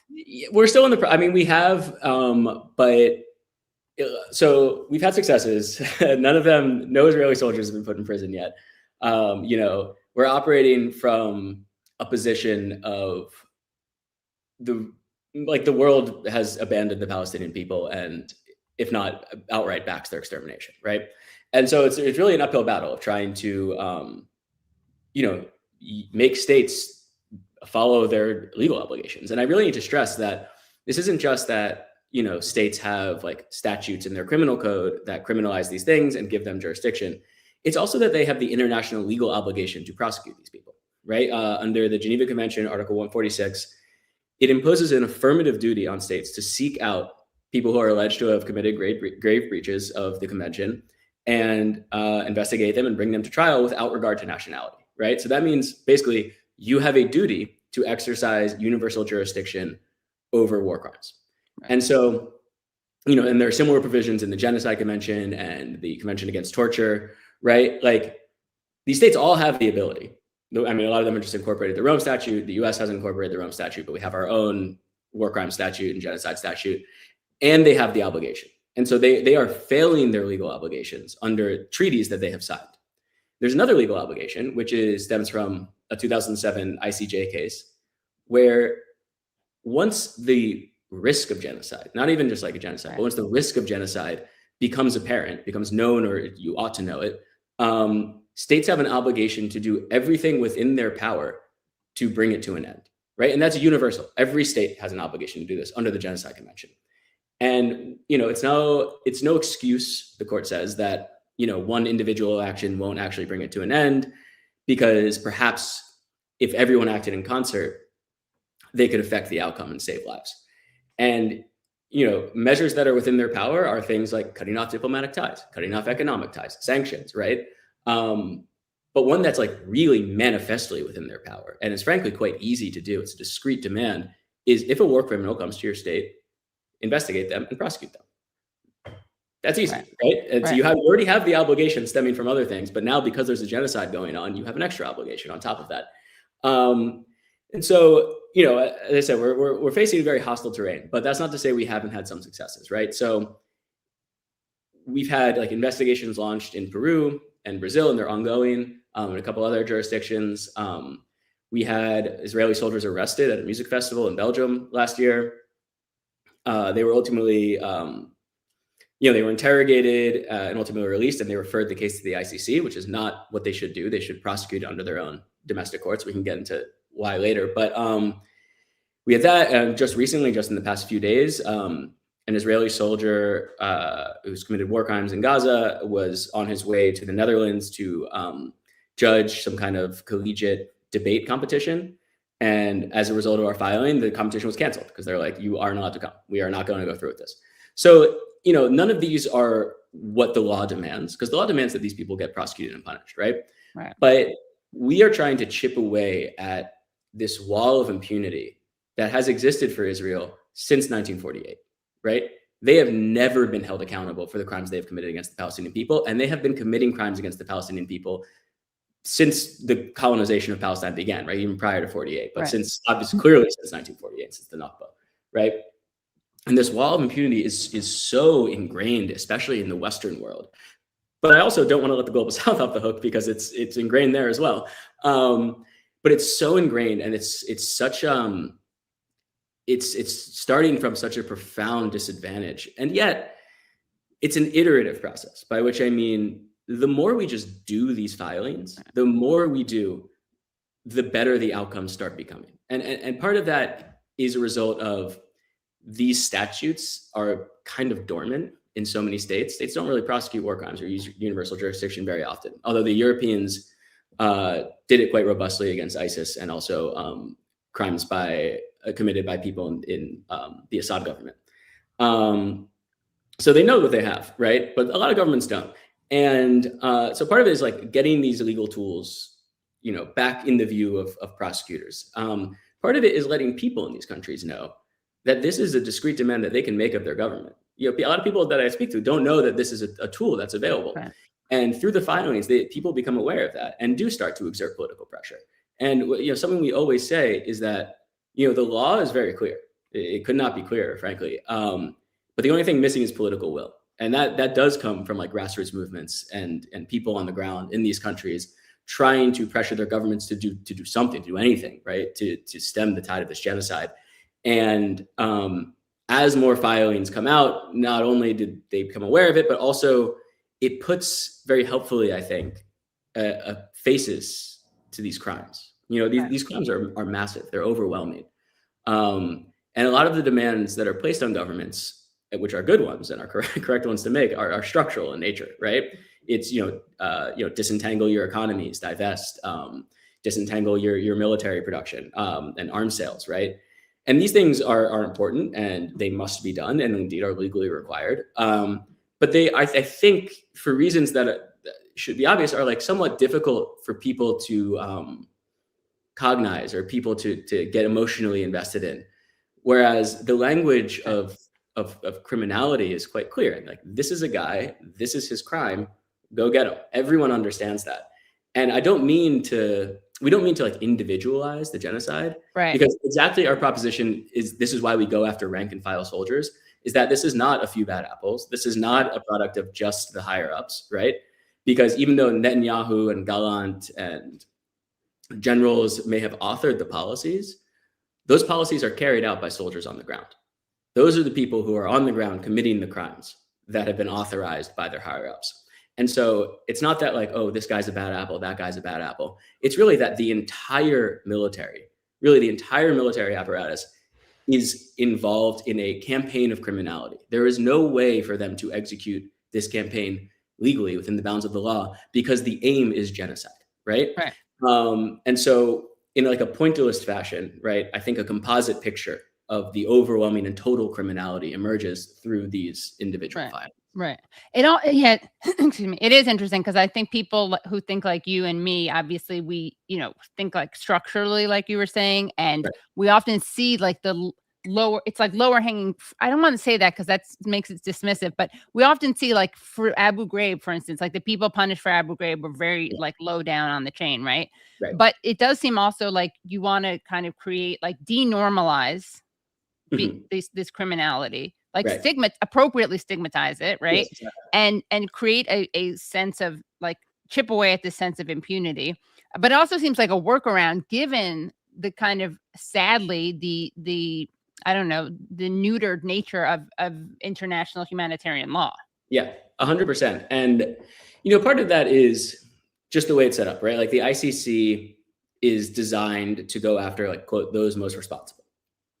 And because of capacity issues and because of the mandate, that does mean going after people like Gallant and Netanyahu, right? And there's obviously more that they should be going after, but they're also like severely limited by like they have severely limited resources, and they're constantly under attack by the United States. And so there's a sense in which like international justice is equipped to handle the higher ups, but it is really not equipped to handle individual soldiers. The only thing that really would be is if a special tribunal was set up, something like the International Criminal Tribunal for the former Yugoslavia, or the one they set up for Rwanda. And like these are set up for specific, they're not general courts, they're for specific scenarios, right? And so they have a wider mandate and they can generally take in more perpetrators. But key thing is they're set up by the Security Council. And we know who's on the United States is on the Security Council. So this is not going to happen. And so it really falls to domestic courts. And I think it should fall to domestic courts anyway, right? And for a few reasons. One is that that is how international law gets teeth. It's up to countries to enforce international law. I mean, we see this with the ICC arrest warrant, right? An arrest warrant has been issued. The ICC has no army. It has no police. And so it's up to individual countries to effectuate those arrest warrants and arrest Netanyahu, which they are abrogating their duties to do. Every time he flies over a country to get to the United States, those countries are in violation of the Rome Statute. Right. So there's that it's up to individual countries to effectuate international law and give it teeth. But also, we don't want these countries to be able to, say, well, he belongs in The Hague. It's true. These people belong in The Hague. Right. They belong in your courts too. And this is a way of kind of creating a global effort, a truly global effort, and a global consensus that these war criminals, basically everyone who's in the IDF, they're not welcome. And this is a way of making them feel not welcome and making the world much smaller for them. The world needs to become small for them. And the way countries do that is by following through on their very basic legal obligations to prosecute. Right. Yeah. And is the hope that they will also be like scared and it'll encourage more defection or more? Is there any? Does that play any part in it? That it'll cause like I don't know, some kind of mutiny or? I mean, I don't know about a mutiny because the vast majority of Israeli society is like in favor of the genocide, and actually it has been over time radicalizing and moving further to the right, which is now a trend in much of the world, but it wasn't always. So no, not really, but it is like part of why they feel they can commit these crimes is because they can commit these crimes. Because they've gotten away with committing these crimes for so long, and they have no fear of consequence. I mean, and this is very obvious to us because so much of the evidence that we gather comes from their own published videos. People on social media publishing their own crimes, right? Because they aren't even thinking of them as crimes, or to the extent that they are, you have ministers and soldiers kind of just being like, fuck The Hague, like come and get me. There's this real culture of impunity that has been fostered by the world. That's refusal to prosecute them. And so we do want them to be afraid. We want them to feel that consequences are coming. Right. And will this curb their behavior? Maybe, but it will, I think, kind of force some contradictions to the fore in the world system and in international law itself that can help bring about a time when countries feel more comfortable sanctioning them, right? You kind of like make the road by walking, and once that wall of impunity falls, the floodgates are open, right? I really think that once the first soldier, the first official is prosecuted and put in prison, that will really be the beginning of the end. Right. And it's not right. And I don't want to suggest that like the law is the tool that's going to liberate Palestine. It's not. It is one of the tools in the toolbox, and we are using that tool, but it's not the end all and be all, right? There's all this other work that needs to happen, but this is the one we know how to do. It's the one we're good at. And so we are playing our part, but it's, I think, a very important part. Yeah. And just to clarify, I didn't mean would this encourage mutiny because it would cause like a moral transformation. I mean, literally out of self-interest, people would be like, I don't want to not be able to travel and go to like Thailand and Latin America. And what, they always do this, right? Well, although I guess those trips are like before the army or after the army that they go on? After the army. So okay. So yeah. The crimes, right? Yeah, right. But it is, I mean, there's actually a very interesting case recently in Australia where these Israeli teenagers basically were granted refugee status or granted asylum because they said, we have like made an oath not to serve in the IDF. And if we are compelled to go back to Israel, we will be forced to commit war crimes. Oh, wow. And we will either be imprisoned or we will be forced to commit war crimes. Right. And the Australian government was like, yeah, arguing with that. So you guys. And they're not like great on this issue. The Australian they're pretty bad on it generally. Yeah. But it's just indisputable, right? And that's also part of what the work does is like building consensus that these people, that there are war crimes being committed, even if they're not actually putting them in prison like they're obligated to do. It has other downstream effects like this. And it's great. I mean, it's a handful of people who are refusing to serve in the IDF. But the handful that do has been growing, and that's a good thing. I mean, it really is small. I really don't want to discount the kind of genocidal fervor that has overtaken Israeli society in toto, but like there are people there who are refusing to serve, and it's encouraging that they are couching it in these terms that we will be forced to commit war crimes. That's an important thing for them to be saying. Yeah, exactly. Yeah. Now, so talk to us about how this relates to, Zohran obviously said he would arrest Netanyahu. Mm-hmm. Then he was very, straightforward about the limitations of that, right? So he basically said his administration looked into it and they would not be able to.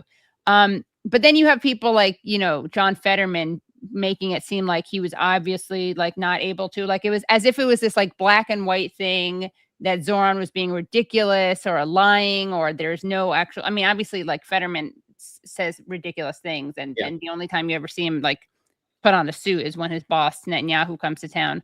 But talk about those limitations. And I think these limitations kind of speak to why your approach at Hind Rajab is so needed. Yeah, I mean, Zohran can't arrest Netanyahu. He's right about that, right? He was never able to. I appreciate that he explored all his legal options, right? Very few legal issues are cut and dry, right? That's what I'm saying. It's not like, I'm not saying that, Zohran could and Fetterman's wrong, but the way he presented it, I mean, obviously the guy doesn't have a grasp on, this stuff. Yeah. Fetterman is a moron and a racist and a genocidal Nazi. So like, we can just kind of discount him, right? But like, But yeah, Zohran cannot arrest Netanyahu. It was always kind of clear that he wouldn't be able to, but it's important to explore and say that you are interested in doing it. And so I really appreciate that he did, and that opens up a discursive space. And he is calling, he's probably the first major politician in the United States, as far as I can remember, to call for the United States federal government to arrest Netanyahu. And they do have that authority. They can do that. Even though they're not a party to the Rome Statute, it doesn't matter. You can arrest him under domestic laws. You can arrest him and just send him to The Hague. You don't need to be a party to effectuate the warrants. So no, I mean, there are limitations, and they really stem not from like no one can arrest Netanyahu in the United States. It's just as the mayor, he can't do it. And he can't do it because the US isn't a party to the Rome Statute. So it's not like the warrants have any like actual legal effect here the way they do in countries that are a party to the Rome Statute. It's also that Netanyahu has committed crimes under US law, right? Under the US War Crimes Act and the Genocide Statute. But those crimes are federal crimes. And as the mayor, he's just like not empowered to necessarily effectuate, arrest people for all federal crimes. There have to be like some specific grants or some like technical stuff. But right, like the United States government could turn around tomorrow and say, we are arresting Netanyahu for crimes under US law. Right. They won't do that, obviously, because they're not only just like complicit in the genocide, but co-perpetrating it. But they could, and there's issues of immunity, right? But head of state immunity is not absolute, and the U.S. practice on head of state immunity is basically you either get it or you don't, depending on whether we like you, right? Right. And most countries now have a consensus that head of state immunity goes away with respect to international crimes like genocide and war crimes. So the U.S. could just brush that aside.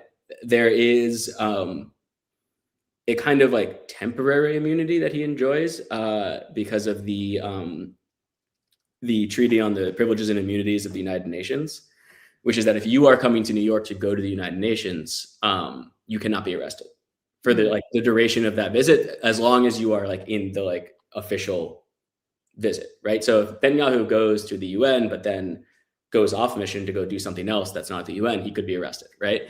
But like this is a good treaty. It's important to have that treaty, right? And the U.S. kind of violates it anyway. But it's important to have that treaty. But it's also, that's just a very like specific way you get immunity for that very time-bound period. But it's also, I think, important to stress that like this is why it's important to suspend Israel from the United Nations, right? It's something that Malaysia has brought up. It's something that's been talked about before, and there hasn't been any movement on it, which I think is quite cowardly. And there should be movement on it. The UN General Assembly has the capacity to do this, and they did it to South Africa. And they should do it to Israel. And if they were to do it to Israel, then there could be no official UN delegations from Israel, and they would never enjoy that kind of immunity. And of course, this wouldn't make the US arrest them, right. But it is like these people are enjoying immunity from genocide charges because of their official UN status in this one like specific way. And it would really send a signal that like they are a pariah state. Like these are exactly the things that you're not supposed to do. There's this principle in international law called Jus Cogens norms, right? And these are the norms that are like basically it means like the most important norms. These are things that are non-derogable. So you can't like torture is one, genocide is another, right? You cannot have in your legal code any exception to the prohibition on torture, which Israel does, by the way. And so like these are like Israel's routinely violating the most important norms of international law. It is also routinely violating the sovereignty of every country around it by invading them. They're committing, like on top of everything else, the crime of aggression, right? And that is how rogue states act. And it is exactly the mandate of the United Nations to prevent that from happening. And when it does happen, to do anything it possibly can to maintain international peace and security. And the greatest threat to international peace and security, aside from the United States, is Israel at this moment. And whether there's any separation is also still a matter of debate. Right. Yeah. And can you explain what the Rome Statute is for people who don't know? Yeah. So the Rome Statute is the statute that creates the International Criminal Court and lays out the crimes and the procedures, right? So it's a treaty, right? If you accede to the Rome Statute, then you are a member of the International Criminal Court. And that is one of the ways the court can get jurisdiction. I want to be clear because it's something that the Israelis and the Americans say a lot. That's not the only way the court can get jurisdiction. The Israelis and the Americans always say, well, we're not members, so there's no jurisdiction over us. Well, no, because the court can also get jurisdiction if over any crime that is committed on a state territory. Palestine is, a state party's territory. Palestine is a state party. So whoever commits a crime on Palestinian territory, that the Rome Statute the International Criminal Court has jurisdiction, right? And this is the same thing. This is how they have jurisdiction over Russia, right? Russia is not a state party. Ukraine is. So there you go.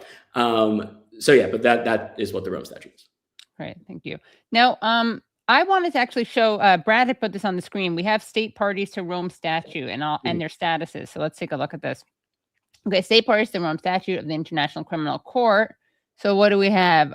You have state party signatory that's not ratified, state party that subsequently withdrew its membership, signatory that subsequently withdrew its signature, non-state party, non-signatory. Mm-hmm. So what stands out here in terms of, obviously you see the U.S. was a signatory that subsequently withdrew its signature?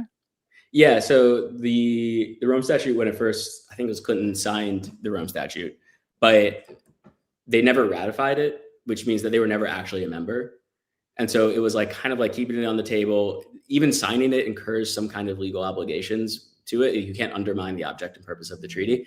But the US was never actually a party. And indeed, like under Bush, that's when I think they withdrew the signature. They also passed the, it's called, I forget the actual name of it, something like Protecting US Service Members Act. The Hague Invasion Act or something? Yeah, the Hague Invasion Act, which is that if any US service member or ally, I think, gets brought before the International Criminal Court, they're authorized to use force against the Netherlands to stop a trial, right? And this was, of course, passed in the context of the US's so-called global war on terror, which was a globe-spanning campaign of criminality that saw, the US torture program, a number of other war crimes. And so it makes sense that the US would be afraid of ICC jurisdiction. And indeed, the US should be brought before the ICC for the crimes it's committing in the Caribbean right now, right? Crimes it's committing against Cuba, the crimes it's committing in Palestine, right? All manner of things, right? So it makes sense that these places would be afraid of it.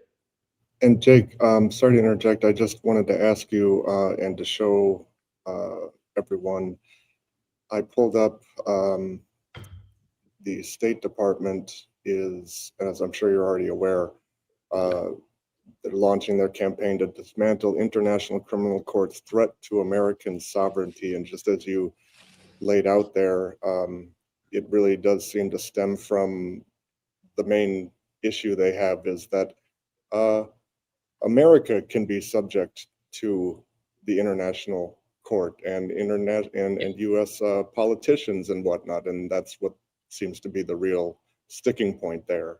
I would actually dispute that because really? I think that's the real sticking point. The real sticking point is Israel, is that they are defending Netanyahu because the U.S. is not currently under investigation, right? There was one for crimes committed in Afghanistan, but it's dormant now and kind of gone away. But Israel is obviously, there's warrants out for Netanyahu's arrest. And so I really think that this is not the United States being afraid that they are going to come before the dock at any time. It's really this is about defense of. Well, do you think that, and I totally agree with what you said now that you corrected me, and thank you for that. I would agree with what you just said, but would you say that when it was George W. Bush pulled out in the early 2000s, do you think at that point it was out of concern that? Oh, 100%. Yeah. Okay. That was 100% out of concern because the U.S. was mostly, I think, for the torture, right? The U.S. was everyone knows about Guantanamo Bay, but it also was spanning the globe. The U.S. had black sites in a number of other countries, and were concerned about being brought before the dock for torture and the other war crimes they were committing. And to bolster what you just said about the current scenario, this is from the Times of Israel from 2 or 3 days ago. Chad announces intent to withdraw from ICC, drawing praise from the U.S. And so, please correct me, but it seems like now part of this push from the State Department to dismantle the ICC is to pressure other states to withdraw from the ICC, and that's starting to happen. This is saying there are some, is the 4th African country. Venezuela also withdrew recently. Wonder why. And I should say that the U.S. is doing this to protect Israel. That's how much seems very clear. But there is a broader campaign to basically dismantle the international legal order as we have known it since 1945. Right. The United States right now, and this is why I think that it can be properly called fascist, right? Is trying to remake the world in a kind of 19th century might makes right, rule of conquest, rule of power mode. And, the international legal order, obviously not perfect, obviously has resulted in or enabled, mass death around the world since it was inaugurated. 1945, end of World War II, United Nations Genocide Convention comes in 1949, Geneva Convention's 49. And then, Vietnam, Korea, all of these horrible wars and, campaigns of mass murder by the West since then. Right. So I'm not saying that the order was perfect, but I am saying what's coming next is worse. Right. What the United States is trying to usher in, I think, looks like Israel around the world.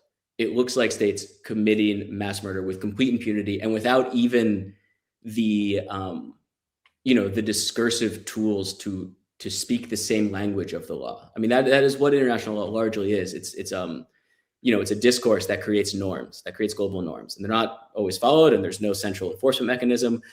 But these norms have gained power. They do gain power over time, and the United States, along with Israel, are really trying to just completely dismantle them, so that it is whoever has the most bombs gets to do whatever they want. Right. Well, Jake, we mentioned John Fetterman and how no one really takes him seriously, obviously. But, the whole issue of genocide, you still see people claiming, oh, this is not a genocide. And not just saying it's not genocide. I mean, this is ridiculous argument that it's anti-Semitic or blood libel to call it genocide, which is, I mean, these people obviously have no concern with anyone ever taking that term seriously again, because how can anyone take that seriously? Like, even if you disagree on whether it's genocide, that does not make people who call it that anti-Semitic. But you do have people who are lawyers who hide behind language of, expertise. And I want to show one of these arguments. And this was in response to a tweet from Mehdi Hassan. So Brad, let's show that. Okay, so Mehdi had tweeted out, the term genocide for Gaza is not actually highly contested except by pro-Israel partisans.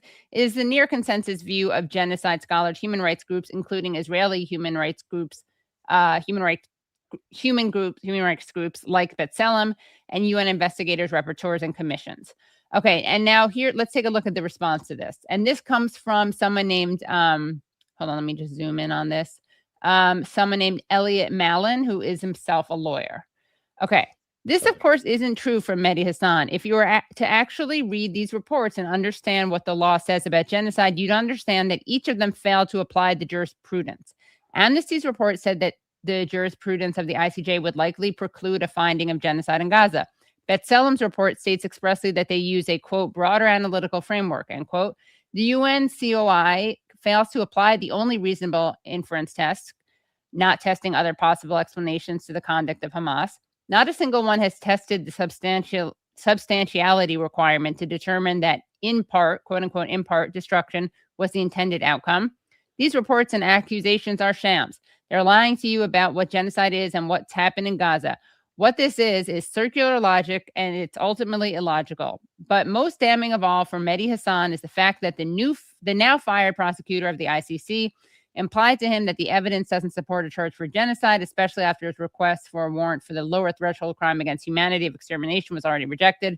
In a few years' time, there will be a decision at the ICJ, and the only way to find that Israel committed genocide will be for the ICJ to change what genocide is and how it works. If they stick to the intent of the drafters and even Raphael Lemkin, they will not find that Israel has committed genocide. So a lot to respond to there, but do you want me to keep it up, or do you want to just from? No, I know the arguments. This okay. is the thing you hear all the time.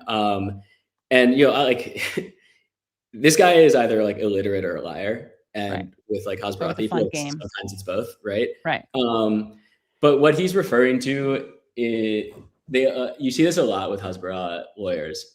They like to bring up this this thing that comes from the ICJ case about the genocide in Bosnia against the Bosnians, right? And there's this thing they say that like it must be the only reasonable inference you can get from the totality of the circumstances, because often with the genocide there's not like a written down like master plan of like we are going to commit genocide, so you have to gather the evidence circumstantially from like what people are saying, what people are doing, and it must be the only reasonable inference. Now, that is what it says, but the only reasonable inference just means that it refers to like that there is genocidal intent. It doesn't mean the exclusive reasonable inference, right? And so their argument is that, well, if the Israelis are doing all of these actions against, against Palestinians in Gaza, maybe their intent is just military in nature and they're just trying to kill Hamas and everything is collateral, or whatever, right? Well, that doesn't matter. They can also have the intent to complete a military objective alongside genocidal intent. And if they couldn't have that, then basically no genocides have ever been committed, right? And like this is it's so like obviously specious. If you just go to like the text of Article 1 of like the first article of the Genocide Convention, Yeah, I'll just read it. I have it pulled up. The contracting parties confirm that genocide, whether committed in time of peace or in time of war, is a crime under international law, which they undertake to prevent and to punish. So that text is like, yeah, genocide can be committed in time of war. If the exclusive intent, the exclusive inference must be that you have genocidal intent, then you can't commit it really in time of war, because you always have also military objectives. Like I think of the Armenian genocide, right? The Turks couch this as saying, or the Ottomans, I should say, couch this as saying, the Armenians represented a military threat. They were a fifth column being used by Russia against the empire, against the war effort. Well, they still committed genocide, even if they also had military objectives for killing Armenians. Similarly, the Israelis are, do have a military objective. They also have a genocidal objective, and they coexist quite neatly. It's the one time Israel practices coexistence. Right. Yeah, exactly. So it's just like obviously wrong. And it's also like not an articulation of, it's really also not, and he like misquotes the Amnesty report. The Amnesty report is like, they're not saying the ICJ would need to change their jurisprudence. They're doing what any good lawyer would do and raising one of the objections that they're anticipating and putting it down.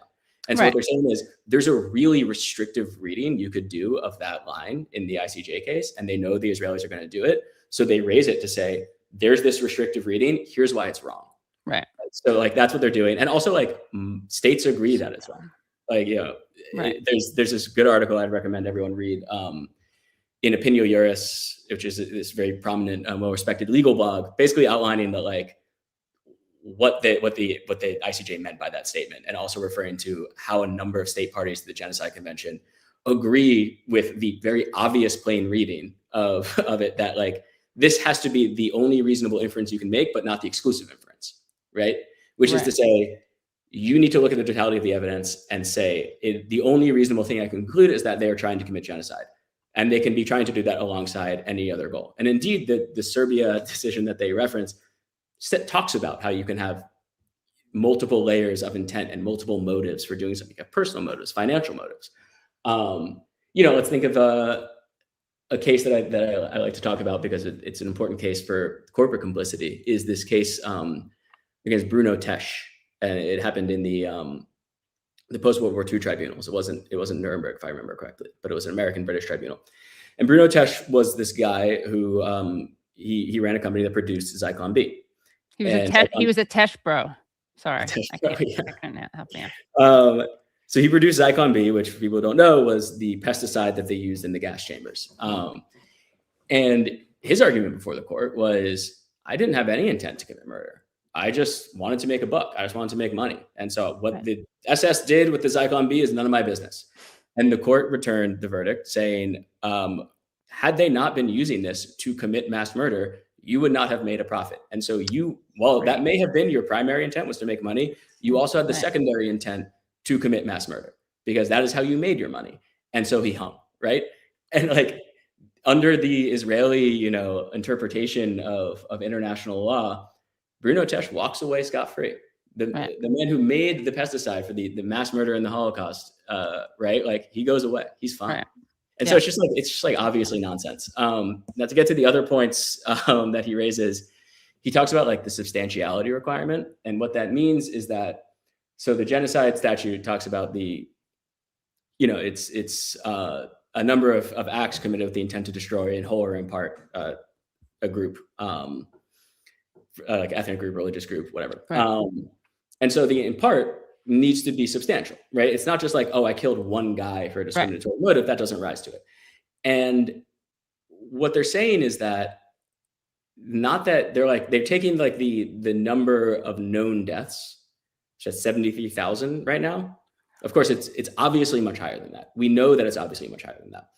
But they're taking that and saying that's actually not really a substantial portion of the Palestinian population of Gaza. Now, of course, I think all of us would disagree with that just on its face already, but let's take it at its word and say that's actually not substantial. Again, of course it is. Of course, yeah. What they're For saying, argument's sake. What they're ignoring is the actual text of the genocide statute, which is to say, killing people is how we like understand colloquially what genocide is. But there's 5 enumerated acts that constitute the crime of genocide. The first one is killing. None of the other ones are killing. Right. And so when you're targeting a substantial portion of the group, It's not just how many people have died. It's also how many people have, I'll just read them off. Have you caused serious bodily or mentally harm to, right? How many people have you deliberately inflicted conditions of life calculated to bring about their physical destruction, whole or in part? How many people are subject to that? How many people have been subject to like the imposition of measures intended to prevent births? So, I mean, let's just take C, right? Deliberately inflicting on group conditions of life calculated to bring about its physical destruction, whole or in part. Almost every single dwelling in Gaza has been destroyed. Almost every single hospital in Gaza was destroyed. You know, people were subject to starvation. People were forced to drink dirty water. People are living in tents in these just like absolute like abject conditions of deprivation. All of these people, which is to say, basically all 2.2 million residents of Gaza who were there prior to war, the number obviously now is much lower because of the murders, have been subjected to those conditions. And so when you talk about substantiality and like in part, well, every single person in Gaza has been subjected to this. Every single person in Gaza has been subjected to serious bodily or mental harm, right? And this is not even including the genocide that is ongoing, I would say, in the West Bank as well, and just basically across all of occupied Palestine against all Palestinians. So this is also just like, again, like either a case of deliberate lying or a case of just like straight up illiteracy. Exactly. To the point where like, it's really so cynical, and it really depends on hiding behind this, you know, this label of like, I'm a lawyer, I know what I'm talking about. A facade of and thinking that people aren't going to look into it. And it also, I think, and this might be ironic coming from someone who works at a legal organization as a lawyer, but like, this is kind of a problem with like the language of the law in general, is that once you start talking about, well, this is illegal, that strike was illegal, that one's illegal, you go down this rabbit hole of legality, right? That's a term I think from Alonso Garmendi, is a good legal commentator. You go down this rabbit hole of legality where you're now, instead of talking about what's happening to the Palestinian people, you are talking about discrete instances and debating the finer points and the details. And like for lawyers, I mean, we have to do that. That's important, right? But it's easy. These hasbara guys like Elliot Malin, they want you to go down that path because then you're kind of like playing a logic game, and you're not thinking of like, you know, hey, these are a colonized people who are being exterminated by their colonizer, and they want you to lose sight of that. They really want you to lose sight of the total situation in Palestine, which even before October 7th, right, was a murderous one.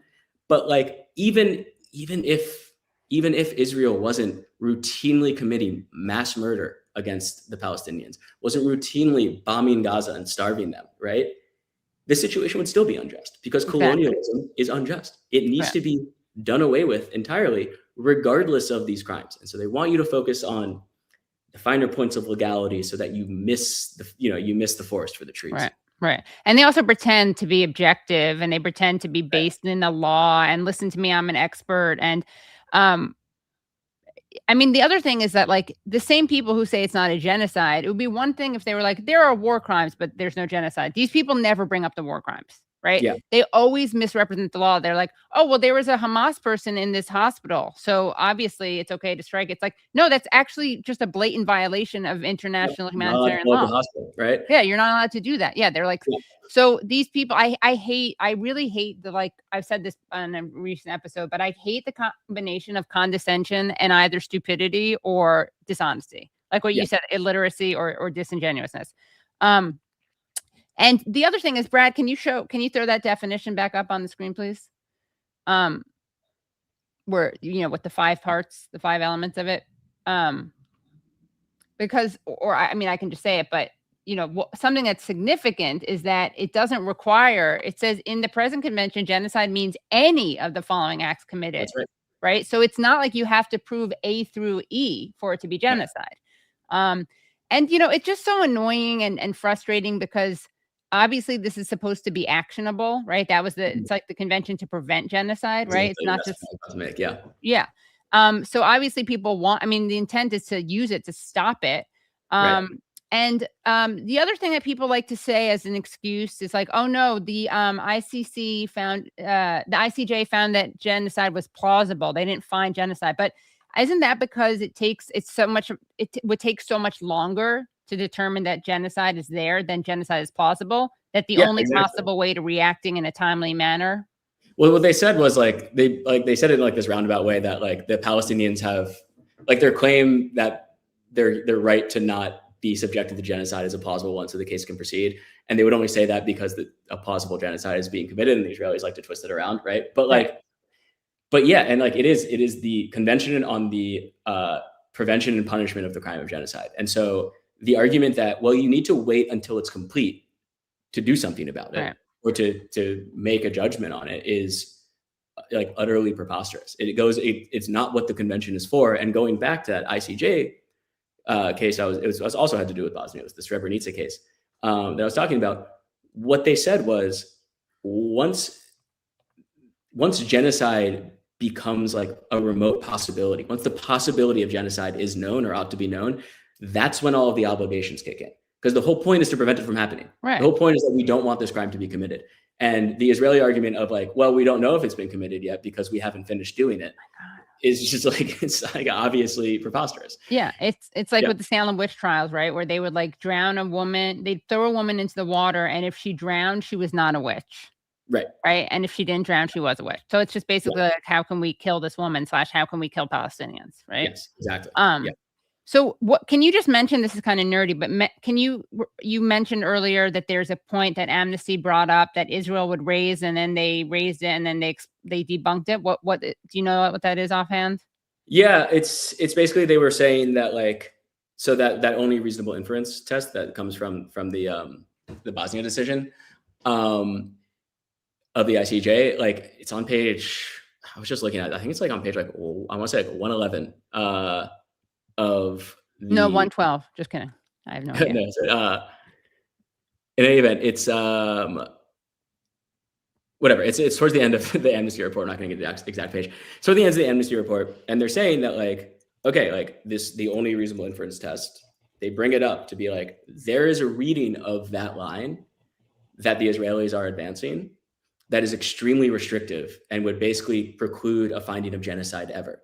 So they're that is one possible reading. We are raising that so that we can say that is not the correct reading. Right, exactly, yeah. And these guys are taking that quote to say, oh, they're saying that's the reason or the reasoning, and we have to Right. Yeah, got it. So again, totally dishonest. I just had a quick question, Jake. If you could clarify this or let me know if I'm understanding this correctly, because you're helping me better understand. I knew that the U.S. had withdrawn from the ICC and removed its, acknowledgement or of the Rome Statute. But then you mentioned that we have our own genocide laws. Correct. And looking into that, the information that I could find is saying that essentially what it then requires for the U.S., if we wanted to arrest Netanyahu when he comes to the U.S. or something like that, it's all at the end of the day. Here, this is what I was reading from the prevention part of this. It says that the U.S. holds a legal and diplomatic obligation to help prevent and punish acts of genocide globally, though formal political determinations on when atrocities legally constitute genocide remain subject to executive and congressional foreign policy evaluation. So basically, it would require Congress or the president to formally acknowledge that genocide is happening. Is that no? correct? It wouldn't. So if you watch this live, you're in luck. You got to see that whole thing. And if you're watching this later and you want to see the full thing, you can find it at patreon.com/The Katie Halper Show. That's patreon.com/The Katie Halper Show. But again, we are providing you with so much free content. We never would deprive you of hours. So we're giving you hours of free content as always. But we do ask you to become Patreon supporters either at the $1 a month level, which is literally $12 a year, which I think most people hopefully can afford. Or a lot of people can afford. And if you can do it at the $5 a month level, that's especially appreciated. And that is less than 25 cents a day, Monday through Friday.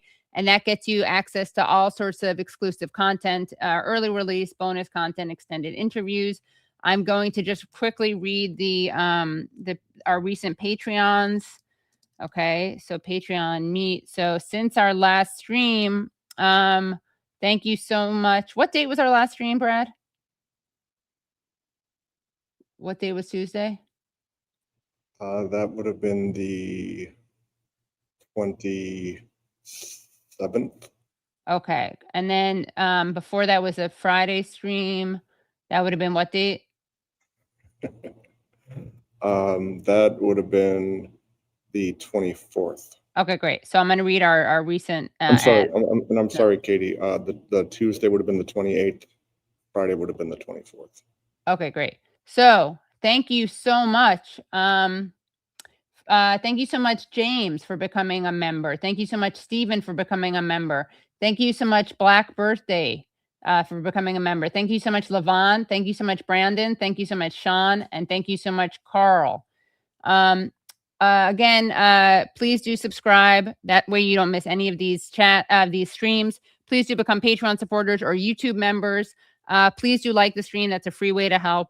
I will be posting information about, oh yes, we will be interviewing Rokana this Thursday.